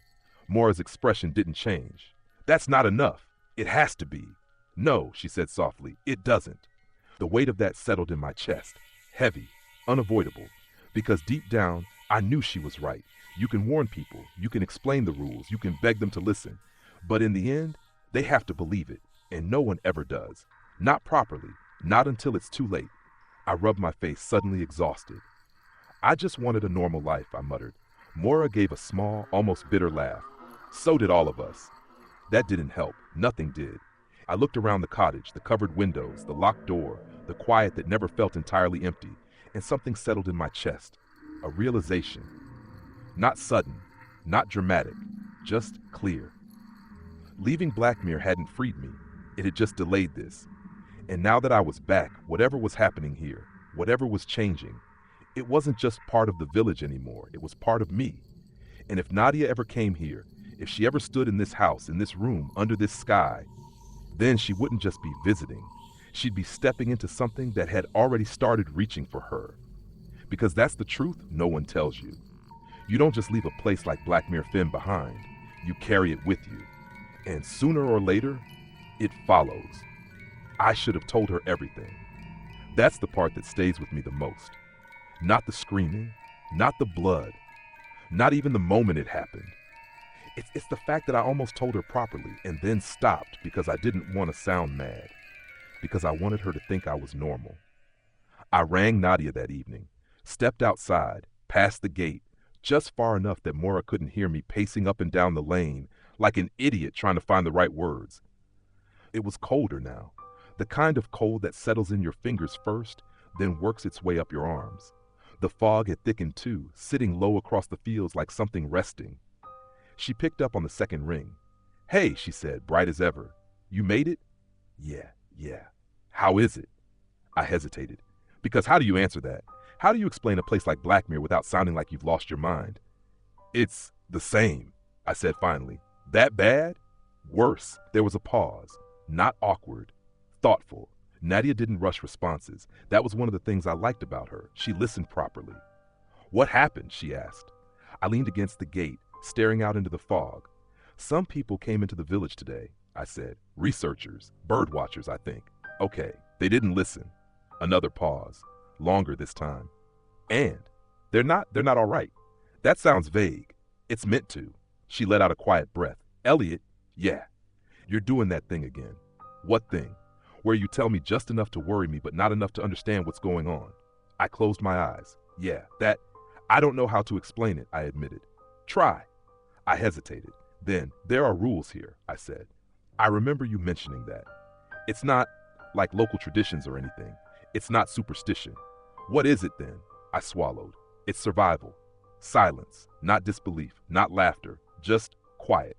What happens if you don't follow them, she asked. I stared into the fog. Bad things. How bad? I thought about the mill, about the sound, about the way the woman had looked at me and said she could see eyes. Bad enough that people don't risk it twice, I said. Nadia didn't speak for a moment. Then, all right, she said. Just like that. No argument, no dismissal. Just acceptance. That caught me off guard. You believe me? I asked. I believe you believe it. That's not the same thing. It's enough for now. I let out a breath. Okay. Another pause. Then I want to come down, she said. My stomach dropped. No. Too fast, too sharp. I heard it myself. Nadia didn't react straight away. Why not? Because it's not safe. You just said that about the rules. Yeah, and I mean it. So I'll follow them. It's not that simple. Why not? I ran a hand through my hair. Because you won't understand them properly. Then explain them. I can't. Try. I clenched my jaw. Oh, this isn't a debate, Nadia. No, she said calmly. It's a conversation, and right now you're shutting me out of it. I didn't reply, because she was right, again. God, I hated how often that happened. Look, she continued, softer now. I'm not saying I don't believe you. I am saying that if this place matters to you, if it's affecting you this much, then I want to understand it. It doesn't matter to me, I said quickly. That's not what it sounds like. It's just somewhere I grew up, that you're clearly still afraid of. I didn't answer, because that was the truth. I'm not asking to move there, she added. I just want to visit, see what it's like, meet Moira. I laughed, but there was no humor in it. You really don't. Why? I hesitated. Then, because things happen here, I said, and once they do, you don't just forget them. Neither do you. That landed harder than anything else she'd said. I closed my eyes again. For a moment, I honestly thought I could talk her out of it, that I could explain just enough to make her stay away. But then everything seemed fine, like nothing would happen, like I was overreacting, like I was letting my childhood fears bleed into something that didn't need to be this serious. She can come, Moira's voice said quietly from behind me. I spun around. She stood in the doorway watching me. How long have you been? Long enough. I frowned. You're serious? Moira nodded. If she's going to come eventually, better she comes while you're here. That's not. You won't keep her away, she said, not if she's anything like you've described. I looked back down the lane, back at the fog, back at the village I'd promised myself I'd never bring anyone into. Nadia was still on the phone. Elliot? She prompted. I hesitated. Then, all right, I said. Moira didn't smile. She just stepped back inside. Really? Nadia said. Yeah? When? I let out a slow breath. Soon, I said. But you have to listen to me. I will. No jokes, no testing things, no nothing like that. You follow what I say exactly. I said I would. I closed my eyes. I mean it, Nadia. If I tell you not to look at something, you don't look. Okay. If I tell you to close your eyes, you close them. All right. If I tell you to break something, anything, you do it immediately. There was a pause. That one sounds more serious. It is. Okay. I nodded, even though she couldn't see me. Good. And Elliot? Yeah? I trust you. That should have made me feel better. It didn't. Because trust only works when the person you're trusting actually understands the danger. And she didn't. Not yet. Not properly. She arrived 2 days later, late afternoon. Gray sky, same fog, same lane. I watched her step out of the car with a small bag over her shoulder and that familiar, curious look on her face, like she was stepping into something interesting, not something dangerous. Hey, she said, smiling. Hey. I hugged her, held on a second longer than I meant to. You all right? She asked. Yeah. You look tired. I didn't sleep much. New place. I didn't correct her. Moira welcomed her in the same way she had me, quick, efficient, already watching her eyes. Nadia noticed it. Of course she did. You're checking me, she said, half amused. Moira didn't deny it. Just being careful, Nadia nodded. Fair enough. Dinner was normal as it could be. Conversation flowed easily enough. Nadia asked questions about the village, about Moira, about me as a kid. Moira answered carefully, giving just enough detail to satisfy without opening anything up too much. For a while, I let myself believe it might be okay. That maybe, just maybe, if we followed the rules properly, if we stayed careful, nothing would happen. Then the bell rang. Nadia stiffened slightly. That's it? She asked. That's it, I said. All right. She closed her eyes. Just like that. No hesitation. No argument. I watched her for a second, just to be sure. Then I shut mine. The minutes passed the same way they always did. Slow, stretched, filled with sounds that didn't belong. But nothing came. No knocking, no voice, no cold breath, just the bell. And then the second toll. When I opened my eyes again, Nadia was still there, still smiling. See? She said lightly. Easy. I let out a breath. Yeah, easy. That's what I thought too. Until later. We were upstairs, getting ready for bed. Nadia stood in the bathroom, brushing her teeth, looking at her reflection in the small cabinet mirror. The one Moira had said was cracked. I froze in the doorway. Nadia, I said. She replied, mouth full of foam. Step away from the mirror. She frowned slightly. Why? Just do it. She spat into the sink, rinsed her mouth, turned to face me. I'm fine. No, you're not. Just come here. She hesitated, then glanced back at the mirror. And that's when I saw it, the reflection. It wasn't matching her. Not exactly. Not wrong enough to notice immediately. Just slightly off. The timing, the expression, the way her shoulders moved. A fraction behind, a fraction ahead. Nadia, I said, sharper now, move away. I am. She turned back toward it, just for a second, just enough. Her reflection didn't turn. It stayed facing forward, looking straight at me, and then it smiled. My heart dropped. "Break it," I shouted. "Break it now!" "What?" "The mirror. Break it." She hesitated. That was all it took. Her reflection moved, fast, not like a person, not like anything real. It lunged forward, and Nadia screamed. Her body jerked violently, as if something had yanked her forward by the face. She hit the sink hard, hands scrambling for balance. "What is that? Don't look at it," I shouted, grabbing for anything. My hand closed around a ceramic mug. I hurled it. It smashed against the mirror, cracks spidering across the glass. But it wasn't enough. The reflection still moved, still reaching. Nadia turned. Too late. Her scream cut off mid-breath. And then, that same sound, that same horrible wet pop. I grabbed her as she fell, held her tight as she started thrashing, hands clawing at her face. "No, no, no. It's all right," I said, even though it wasn't. "It's all right, I've got you." Blood poured through her fingers, hot, thick, too much. Maura burst into the room seconds later. "Get the gauze," she said immediately. I didn't argue, didn't think, just moved. Because this was something I understood, something I've been trained for, something no one should ever be trained for. By the time I got back, Maura was already pressing a cup over Nadia's eye, wrapping it tight with shaking but practiced hands. Nadia's body went slack, not unconscious, just emptied. Her breathing slowed. Her remaining eyes stared at nothing. "It's so cold," she whispered. The words hit me like a knife. "No," I said quickly. "No, you're all right. You're fine." But I knew exactly what that meant. Moira finished wrapping the bandage, then looked at me. Her expression said everything. "You should have stopped her." I swallowed hard. "I tried, I know, but it didn't matter. Because the truth was, I hadn't tried hard enough. I'd hesitated, I'd assumed, I'd thought everything would be fine. And now, Nadia sat in my arms, trembling, broken, her blood soaking into my clothes. And all I could think, all I could hear, was her voice from 2 days ago. "I trust you." I closed my eyes. And for the first time since I'd come back to Blackmere Fen, I wished I hadn't survived it. Nadia didn't stay. That's the simple version. The truth is messier than that. She was still there the next morning, physically at least, sat at Moira's kitchen table with her hands wrapped around a mug she hadn't touched, her bandaged eye turning slightly every time a sound shifted in the room. But the warmth she carried with her, the curiosity, the way she used to lean forward into things instead of away from them, that was gone, replaced with something quieter, careful, like she'd stepped into the same rhythm as the rest of the village in a single night. I tried to talk to her. "Hey," I said, sitting opposite her. "How are you feeling?" She blinked slowly. "I'm fine." Her voice sounded like it was coming from a distance. "You're not." "I am." She said it without looking at me. That hurt more than anything else. Moira didn't interrupt. She just stood by the sink, watching, drying the same plate over and over again. "Nadia," I said, softer now, "you should go back. Today. I'll get you to the station. Make sure you—" "I can't." The words were calm, final. I frowned. "What do you mean you can't?"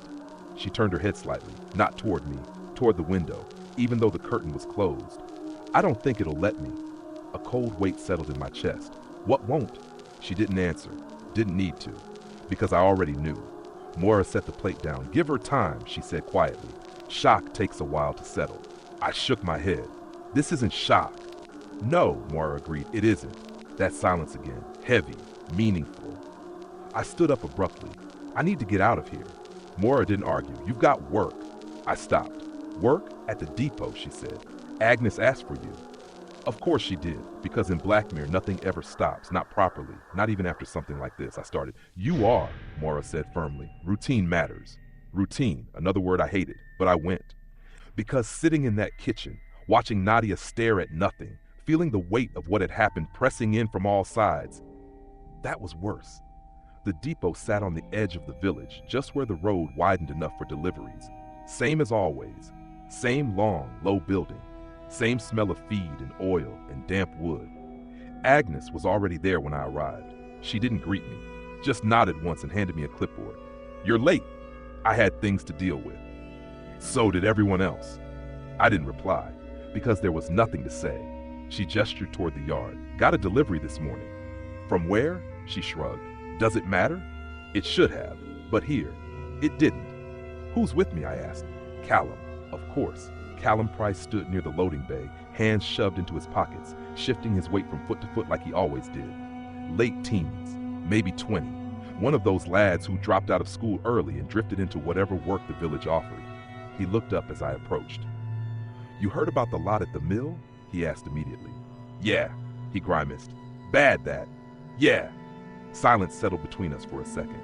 Then, they say one of them came back, he added. I glanced at him. Yeah, I saw her. Callum's expression tightened. Not right, is it? No. He rubbed the back of his neck. My mom used to say it's worse when they come back. Yeah. I didn't ask why, because I already had a feeling. Agnes clapped her hands once, sharp and sudden.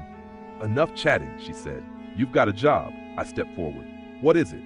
She handed me the paperwork. Take the lorry out to Harrowby Mill. Delivery's due at 8:26 sharp. My stomach dropped. No. Agnes raised an eyebrow. No, I'm not going back there. You are. I was there yesterday. You know what happened. That's exactly why you're going. I stared at her. That doesn't make sense. It does here. Of course it did. Because nothing here followed the kind of logic that kept you safe. Callum shifted beside me. Do we have to? He muttered. Agnes fixed him with a look. Yes. What's the delivery? I asked. Feed. For what? Agnes didn't answer. She just smiled slightly. And that was worse than anything else she could have said. Take one of the smaller trucks, she added. You'll need to be there before the bell. What about the rule? Callum asked. You leave early. And if we're still out there at 9:13? Agnes's smile didn't change. Then you do what everyone else does. Callum swallowed hard. Close our eyes. Yes. In the middle of the fen? Yes. He looked at me. I didn't have anything reassuring to offer, because I knew what that meant. Standing out there, blind, with nothing but open land around you, and things you couldn't see. Right, Callum muttered. Brilliant. We didn't have a choice. That's another thing Black Mirror teaches you. Choice is an illusion. You either follow the pattern, or you get pulled into something worse. We loaded the truck in silence. Neither of us spoke much as we worked. Didn't need to. The tension sat between us, thick and obvious. By the time we pulled out of the yard, the sky had already started to dim slightly. Not dark, just muted. Like the color was being drained out again. I gripped the wheel tighter than necessary. Callum glanced at me. You been out there since yesterday? Yeah. What's it like? I thought about it. About the screams, the blood, the way the air had shifted. It's wrong, I said finally. He nodded. Yeah, figured. We drove the rest of the way in silence. The road narrowed as we left the village, the hedges closing in slightly before giving way to open fen again. Flat land, endless sky, nowhere to hide. The closer we got to Harrowby Mill, the heavier the air felt, like something was waiting, watching. Callum shifted in his seat. You feel that? He asked. It's not right, is it? No. We pulled up near the mill just before 8. The place looked exactly the same. Broken, burnt, empty, except it wasn't empty, not anymore. I could feel it. That same presence, stronger now, closer. We got out of the truck. Neither of us spoke for a moment. Then Callum exhaled sharply.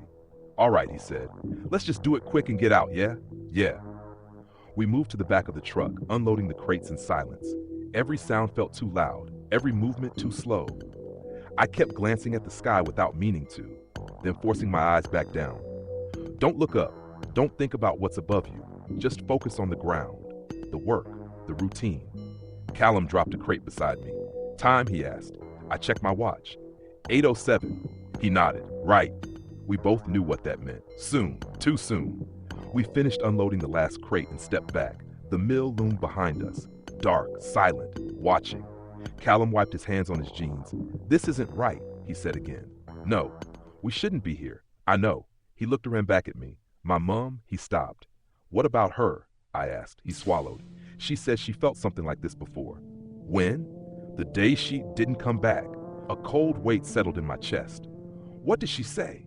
Callum's voice dropped slightly. She said something feels off. The words hit me like a punch, because I'd heard that before, too many times. Callum, I said carefully, when the bell rings, you don't move. You don't open your eyes, no matter what you hear. He nodded quickly. I know. Listen to me. Not even if you think something's wrong. Not even if you think I've moved. You wait. I said I know. I mean it. He met my eyes. For a second, I saw it. That same flicker, that same uncertainty, fear. Then he nodded again. All right. We stood there in silence, waiting. The air grew colder, sharper. Then the bell rang. The first toll hit harder out there. In the village, it always sounded distant, filtered through walls, softened by familiarity. But standing in the open fen, with nothing between you and the church tower miles away, the sound carried differently. It didn't echo, it pressed, like something heavy settling over the land. Callum flinched. Right, he muttered. Here we go. We both closed our eyes. Just like that. No hesitation, no argument. Because this was the one rule everyone followed without question. Not because it made sense, because we knew exactly what happened if you didn't. I stood still, hands hanging at my sides, forcing my breathing to slow. In, out, out. Don't think. Don't picture anything. Don't imagine what's around you. Just wait. That's the hardest part. People think it's the fear. It's not. It's the waiting. Because when your eyes are shut and your world shrinks to sound and feeling, your mind starts filling in the gaps. Every shift in the air becomes movement. Every distant noise becomes something closer. Every second stretches just enough to make you doubt how long you've really been standing there. The first few moments pass without anything unusual, just the faint whisper of wind across the grass, the distant creak of the mill, Callum breathing beside me. Then, something changed. It wasn't a sound. Not exactly. More like an absence. The wind stopped, completely. The air went still in a way that didn't feel natural, like something had stepped into it and pushed everything else out. Callum shifted slightly. You feel that? He whispered. Don't talk, I said quietly. Silence again, then a soft crunch. Grass, footsteps, not ours. Slow, circling. My chest tightened. Elliot? Callum whispered. Don't. I think, don't. The footsteps continued, close enough now that I could hear the weight behind them. Not heavy, but deliberate, like whatever it was knew exactly where we were and was taking its time. Something brushed past my arm, light, barely there, but enough. I clenched my teeth, forcing myself not to react. Don't move. Don't open your eyes. Don't. Callum sucked in a sharp breath. What is that? He hissed. Nothing, I said. Just ignore it. It touched me. I know. What if? Callum, my voice was sharper now, tighter. Don't. He went quiet for a moment, then, something's wrong. The words came out higher than before. Thinner. I know. No, I mean, really wrong. I didn't reply, because I knew what he meant. I felt it too. That same shift, that same sense that something wasn't following the pattern, that something was off. And then, time stretched. Too far, too long. The bell should have come again by now. It always did. It had to. That was the rule. 8:13 to 8:26. You close your eyes, you wait, and then the second bell comes. Always. Except it didn't. My breathing hitched. No, that's not right. That's not how this works. Elliot, Callum whispered. How long's it been? I don't know. It's too long. I know. The words tasted wrong in my mouth because admitting it made it real, made it undeniable. The bell was late. Callum shifted again. I'm opening them, he said. No, I have to. No, you don't. What if something's happened? Then we wait. What if we missed it? We didn't. How do you know? Because we would have heard it. That doesn't mean, Callum. I turned slightly toward his voice, eyes still shut. You open your eyes and you lose them. You know that. I know, but no buts. Silence, tense, shaking. I don't like this, he muttered. Neither do I. I feel like he stopped. What? I asked. He hesitated. Then, like something's waiting for us to mess up. The words landed heavily, because that's exactly what it felt like. Like the delay wasn't random, like it was deliberate, like something out there had realized how the rule worked and decided to stretch it, push it, see how long it could make us wait before we broke. A test. That's what it felt like, and we were failing. Callum let out a shaky breath. My mom said, "Don't," I said quickly. She said it felt like this before. Callum, don't finish that sentence. Before she, Callum. Too late, he gasped. A sharp, panicked sound. I can't, he said. I can't do this. Yes, you can. No, I can't. You have to. It's too long. Callum, wait for the bell. Silence. For a second. A long second. Then I'm sorry. My stomach dropped. No, I heard him move. A shift of weight. A stumble. Callum, don't. A gasp. Then a scream. It tore through the still air, raw and immediate. I flinched, instinct screaming at me to open my eyes, to look, to see what was happening. But I forced them shut. Harder, tighter, because I knew I didn't need to see it. I'd heard it before. The scream changed, twisted from panic to pain. What is that? His voice broke, cracked. It's cold, it's so. A wet sound cut him off, a sharp tearing noise. I clenched my fists, nails digging into my palms. Don't look, don't look, don't. His screaming didn't stop. That was worse. Because most people, they scream once, twice, then shock takes over. But Callum kept going, screaming, crying, begging. Elliot, help, please. My chest tightened. I took a step forward, stopped. No. This is how it gets you. This is how it always gets you. Through sound, through instinct, through the need to help. Stay still, I said, my voice shaking. I'm here. Just stay still. I can't see, I know. It's something's. Another wet sound, closer this time, followed by a choking gasp. My stomach turned. I felt something move near me, fast, close. The air shifted again, sharper this time, like something diving past. Then, a new sound. Different, lower, closer. Not Callum. Something else, a faint, dragging breath, right in front of me. I froze, every muscle locked. Don't move, don't react. Don't, Elliot. My heart stopped. That voice, I knew it too well. Dad? The word slipped out before I could stop it. Silence. Then, a soft chuckle. Not quite right, not quite human. You should open your eyes, it said. My throat tightened. No. It's all right. No. You missed it. The same words from the mirror. My chest tightened. You missed the bell. No, I didn't. You did. The voice moved closer. I could feel it now. That same cold, that same presence pressing against my face. You've been standing here too long.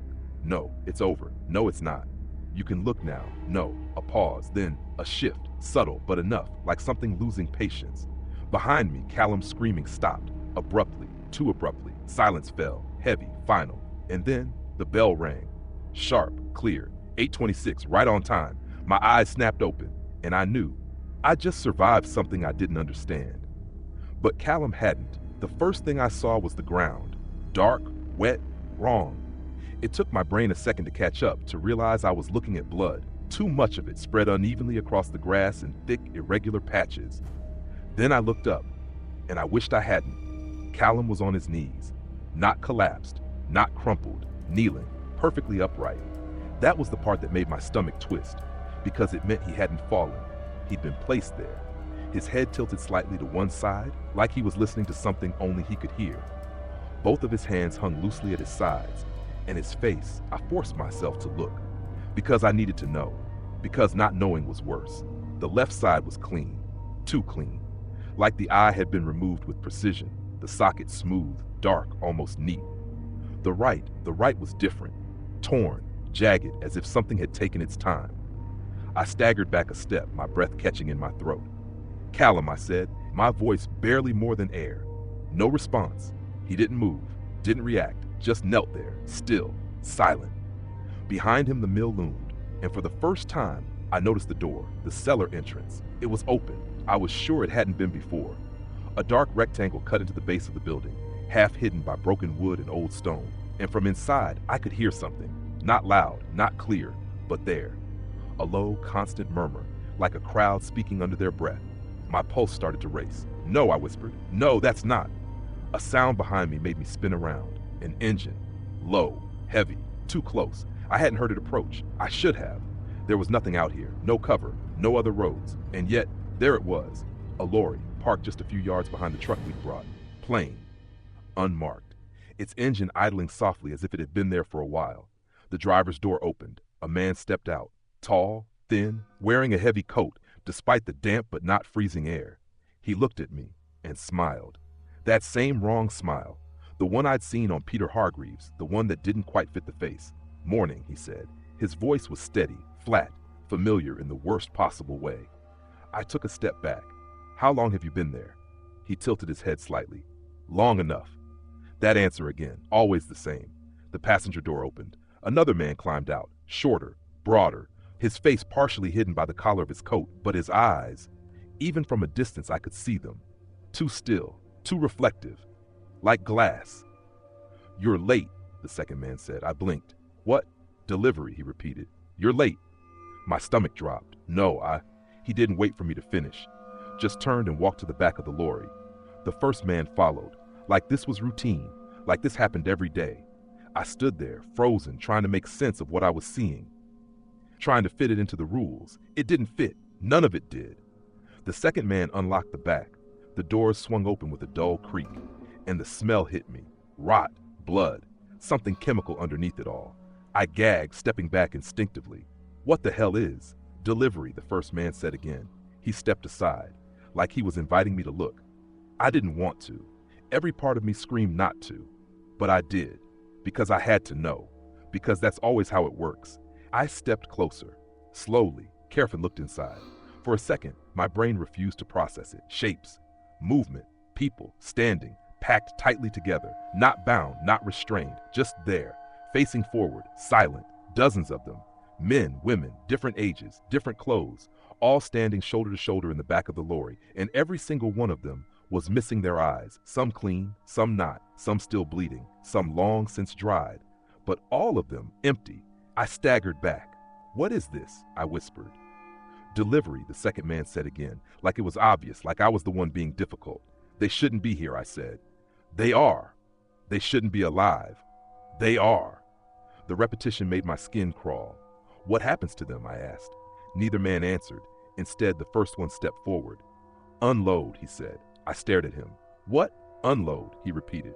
Like I hadn't understood. I'm not touching them. They're your delivery. No, they're not. Yes, they are. The calm certainty in his voice was worse than shouting, worse than threats, because it meant this was normal, routine, expected. Behind me, something moved. I turned. Callum, he was still kneeling, but his head had shifted just slightly, now angled toward me. My heart slammed against my ribs. No, I whispered. Callum? Slowly, very slowly, he stood. His movements were wrong, too smooth in places, too stiff in others, like his body wasn't quite connected properly. He turned to face me, both sockets empty, dark.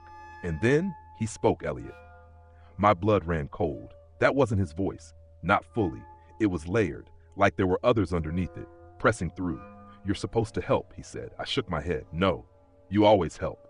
No, I don't. Yes, you do. He took a step forward. I stepped back. Stay where you are, I said. He didn't.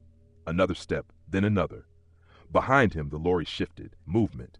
The eyeless inside were stirring. Not much, just enough. Heads turning, bodies adjusting, as if they'd all heard him, as if they all knew my name now. You're part of it, Callum said. No. You came back. I had to. No, you didn't. His head tilted again, that same unnatural angle. You wanted to. That's not. It is. The first man spoke again from behind me. You should do your job. I ignored him, because my focus was entirely on Callum now, on the way he moved, on the way he spoke, on the way something inside him seemed to be settling. You need to go back, I said. Callum, listen to me. Callum isn't here. The words landed like a hammer. My throat tightened. What? Not really. He took another step closer. And you won't be either. A cold wave of realization washed over me. This wasn't just punishment. This wasn't just what happened when you broke a rule. This was something else, something bigger, something organized.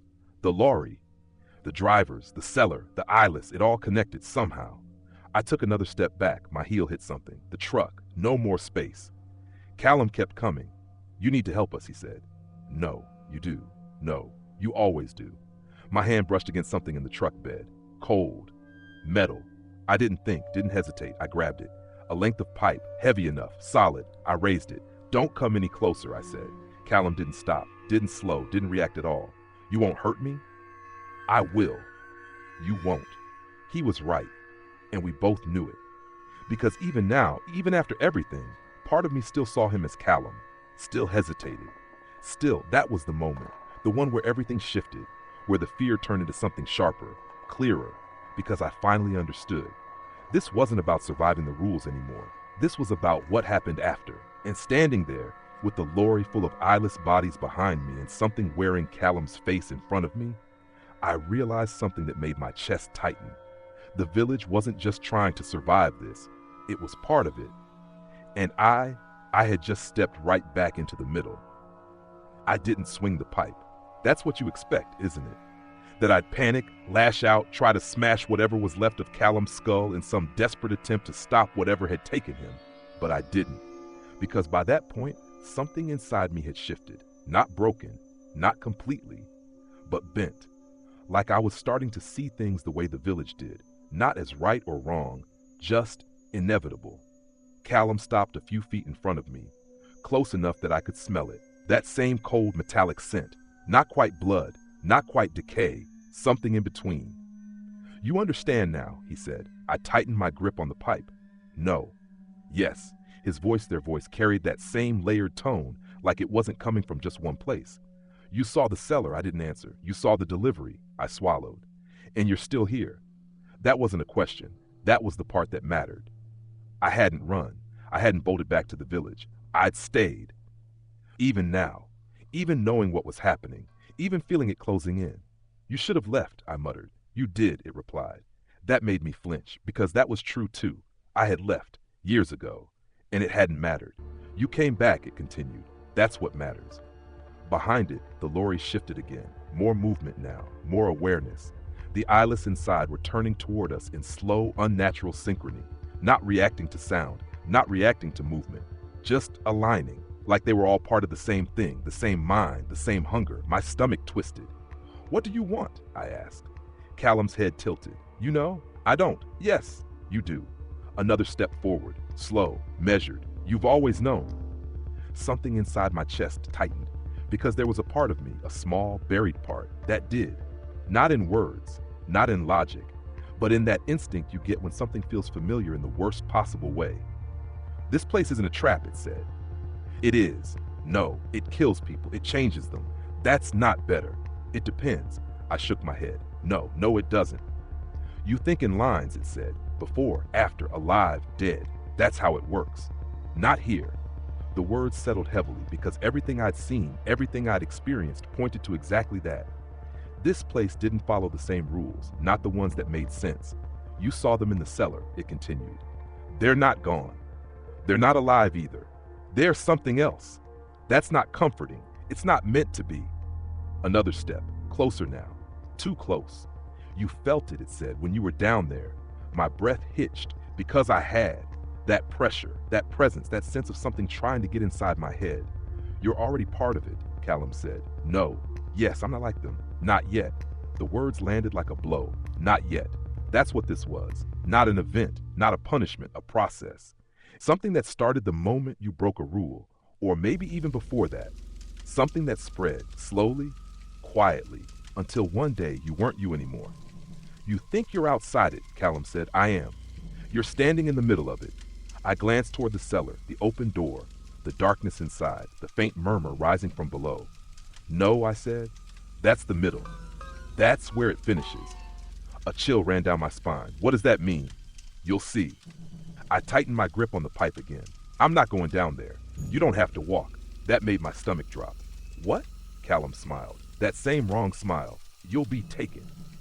Behind him, the eyeless began to move, not quickly, not violently, just stepping forward, one by one, climbing down from the lorry, bare feet hitting the ground softly, no hesitation, no confusion, just purpose. I backed up against the truck. No, I said. No, stay back. They didn't listen. Of course they didn't, because they weren't people anymore, not in any way that mattered. You can still make it easier, Callum said. How? Stop fighting. I laughed. Short, sharp, almost hysterical. Yeah, that's not happening. It will. No. Yes. Another step. Another. They were close now, too close. I could see the details, the cracks in their skin, the dried blood, the way their heads tilted slightly like they were listening to something deeper than sound. And their hands were reaching, not grabbing, not clawing, just reaching, like they expected me to take them. Like this was some kind of twisted invitation. My heart pounded in my chest. I looked between them. Callum, the lorry, the cellar. No good options, no safe direction, just choices between different kinds of wrong. And then something clicked. Not a plan, not a solution, just instinct. I dropped the pipe. Callum paused. The other slowed. Good, he said. I didn't answer, because my hand was already moving, reaching behind me, into the truck bed, finding the familiar weight, the shotgun. I pulled it up in one smooth motion, raised it, not at them, at myself. Callum's expression didn't change. Not yet, I replied. My voice was steadier than I expected. Now, you don't understand? I understand enough. The barrel pressed against my chin, cold, solid, real. The only thing in that moment that still felt like it belonged to me. You're not ready, Callum said. I'm ready enough. You'll lose everything. I already have. That hit something. I saw it, a flicker, a reaction, small. But there, because that was the truth. Nadia, my dad, the version of myself that thought I could leave this place behind, gone. All of it. You don't have to do this, it said. Yes, I do. Come with us. No. Be part of it. No. Understand it. No. I tightened my grip, finger resting against the trigger. And for the first time since I'd come back, I felt something close to control. Not safety, not hope, just choice. You think this ends it? Callum asked. I know it does. It doesn't. Maybe not for you. I met the empty sockets. But for me, I took a breath, slow, deep. Yeah. And then I squeezed. The world disappeared in a flash of sound and light, and for a split second, there was nothing at all. I didn't die. That's the first thing you need to understand. Because I should have. I know I should have. I felt the trigger pull. I heard the blast. I remember the force of it, how final it felt in that split second before everything went black. But death doesn't feel like that. Death doesn't leave you aware. And I was aware, not of my body, not of pain, but of something else. Something vast, something watching. At first, there was nothing. No sound, no light, no sense of direction or space, just absence. And then slowly it started. A pressure, not physical, something deeper, like fingers pressing against the inside of my thoughts, testing, probing, searching for a way in. I tried to pull back, but there was nowhere to go, no body to move, no voice to shout, just awareness and that presence. And then the eyes, they weren't in front of me, not exactly. They were everywhere, hundreds, thousands, different sizes, different shapes, some human, some not, all staring, all focused, all hungry. The word didn't come from me, it came from them, from whatever this thing was that I'd stepped into. And then I understood, not all at once, not cleanly, but in fragments, in feelings, in memories that weren't entirely mine. This place, Black Mirror Fen, wasn't just cursed, it wasn't just wrong, it was feeding, not on bodies, not exactly, on something else, something tied to us, to perception, to sight, to the way we understand the world. The rules weren't punishments, they were boundaries, limits, ways to stop us from seeing too much, from attracting attention, from becoming visible. And when you broke them, you didn't just get hurt, you got noticed. The eyes pressed closer, the pressure increased. I felt something slipping, pieces of me, memories, thoughts, being pulled away, not violently, not painfully, just taken, added, folded into something larger. I tried to hold on, to focus, to remember who I was. Elliot. My name is Elliot. I grew up in Black Mirror Fen. I left. I came back. Nadia, the name hit something, a ripple, a flicker. For a moment, just a moment, the pressure eased. And I saw her, not clearly, not physically, but I felt her, her voice, her warmth, the way she'd smiled when she stepped out of the car, the way she trusted me. And then the memory shifted, twisted, her face in the mirror, that wrong smile, the sound, the pop, the cold. It's so cold. The pressure surged again, stronger this time, angrier, like it didn't want me holding on to that, like it didn't want me remembering. I tried anyway, because that was all I had left, not my body, not my voice, just memory. And then something else moved, not the eyes, something deeper, something behind them, watching them the way they watched me, a hierarchy, layers, and at the center of it, something old, not human, not anything I could understand, but aware, intelligent, and it noticed me properly. For the first time, the eyes shifted, focused, aligned, all at once on me. The pressure became unbearable. I felt something inside me tear, not physically, but mentally, like a barrier giving way. And suddenly I wasn't just aware of them, I was with them, among them, inside that space behind the world. I saw the cellar, not as a place, as a threshold, a point where things crossed over, where what was taken got delivered, stored, used, the lorry, the drivers, the village. It all made sense. They weren't victims. Not entirely. They were part of the system, maintaining it, feeding it, keeping it contained. Because if they didn't, it wouldn't stay here. That was the truth, the one no one ever said out loud. Black Mirror Fen wasn't just cursed. It was a barrier, a holding place. And the rules were the only thing keeping whatever this was from spreading, from reaching further, from seeing more. The realization hit hard. And for a second, I almost let go.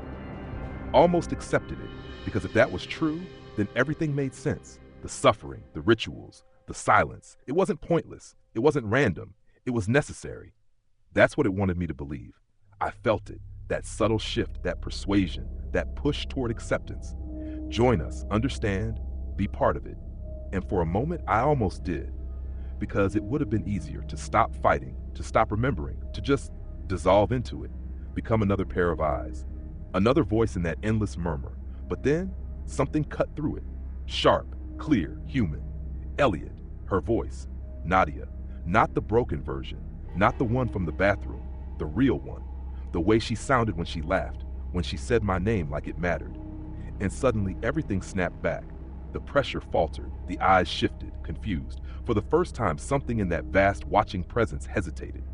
I held on to it, that voice, that memory, that feeling. No, I said, not with a voice, but with everything I had left. No, the space shuddered. The eyes recoiled slightly, not in fear, in irritation, resistance. I wasn't supposed to do that, wasn't supposed to push back, but I did, again. No. The pressure surged, then broke, and suddenly I was falling, not through space, through myself, back into something smaller, tighter, limited. Pain returned, sharp, blinding. I gasped. Air filled my lungs, cold, heavy, wrong, but real. I opened my eye, just one. The other, gone. Of course it was. I was lying on the grass, the mill behind me, the sky above. Normal, gray, empty. The lorry, gone. Callum gone, the cellar door closed, like nothing had ever happened. I pushed myself up slowly, every movement hurt, every breath burned, but I was alive, still here, still me. I staggered to my feet, looked around. Nothing. No bodies, no blood, no sign of anything, just the fin, silent, watching. I laughed, weak, broken, because of course it would be like that. No proof, no evidence, just memory, and the absence of something I could never get back. I touched the bandage over my eye, felt the emptiness beneath it, the loss, the mark, and then, very faintly, I felt it again. That presence, not as strong, not overwhelming, just there, watching, waiting, satisfied because it hadn't lost, not really. It had taken what it wanted. It always did. I turned toward the village, started walking, because where else was I going to go? Leaving hadn't worked before. It wouldn't work now. And besides, now I understood something I hadn't before. You don't escape a place like Blackmere Fen. You don't outrun it. You don't outsmart it. You survive it for as long as it lets you. And then, when it's your turn, you become part of it. I reached the edge of the lane as the bell rang again. 8:13. Without thinking, without hesitation, I closed my eye and waited. Because no matter what I'd seen, no matter what I'd learned, there was one truth I couldn't escape. The rules still mattered, and if I broke them again, I wouldn't be coming back. What would you do if you heard your name whispered from the other side of the door? If you enjoy true scary stories, disturbing horror, and spine-chilling experiences that make you question what's real, this one is for you.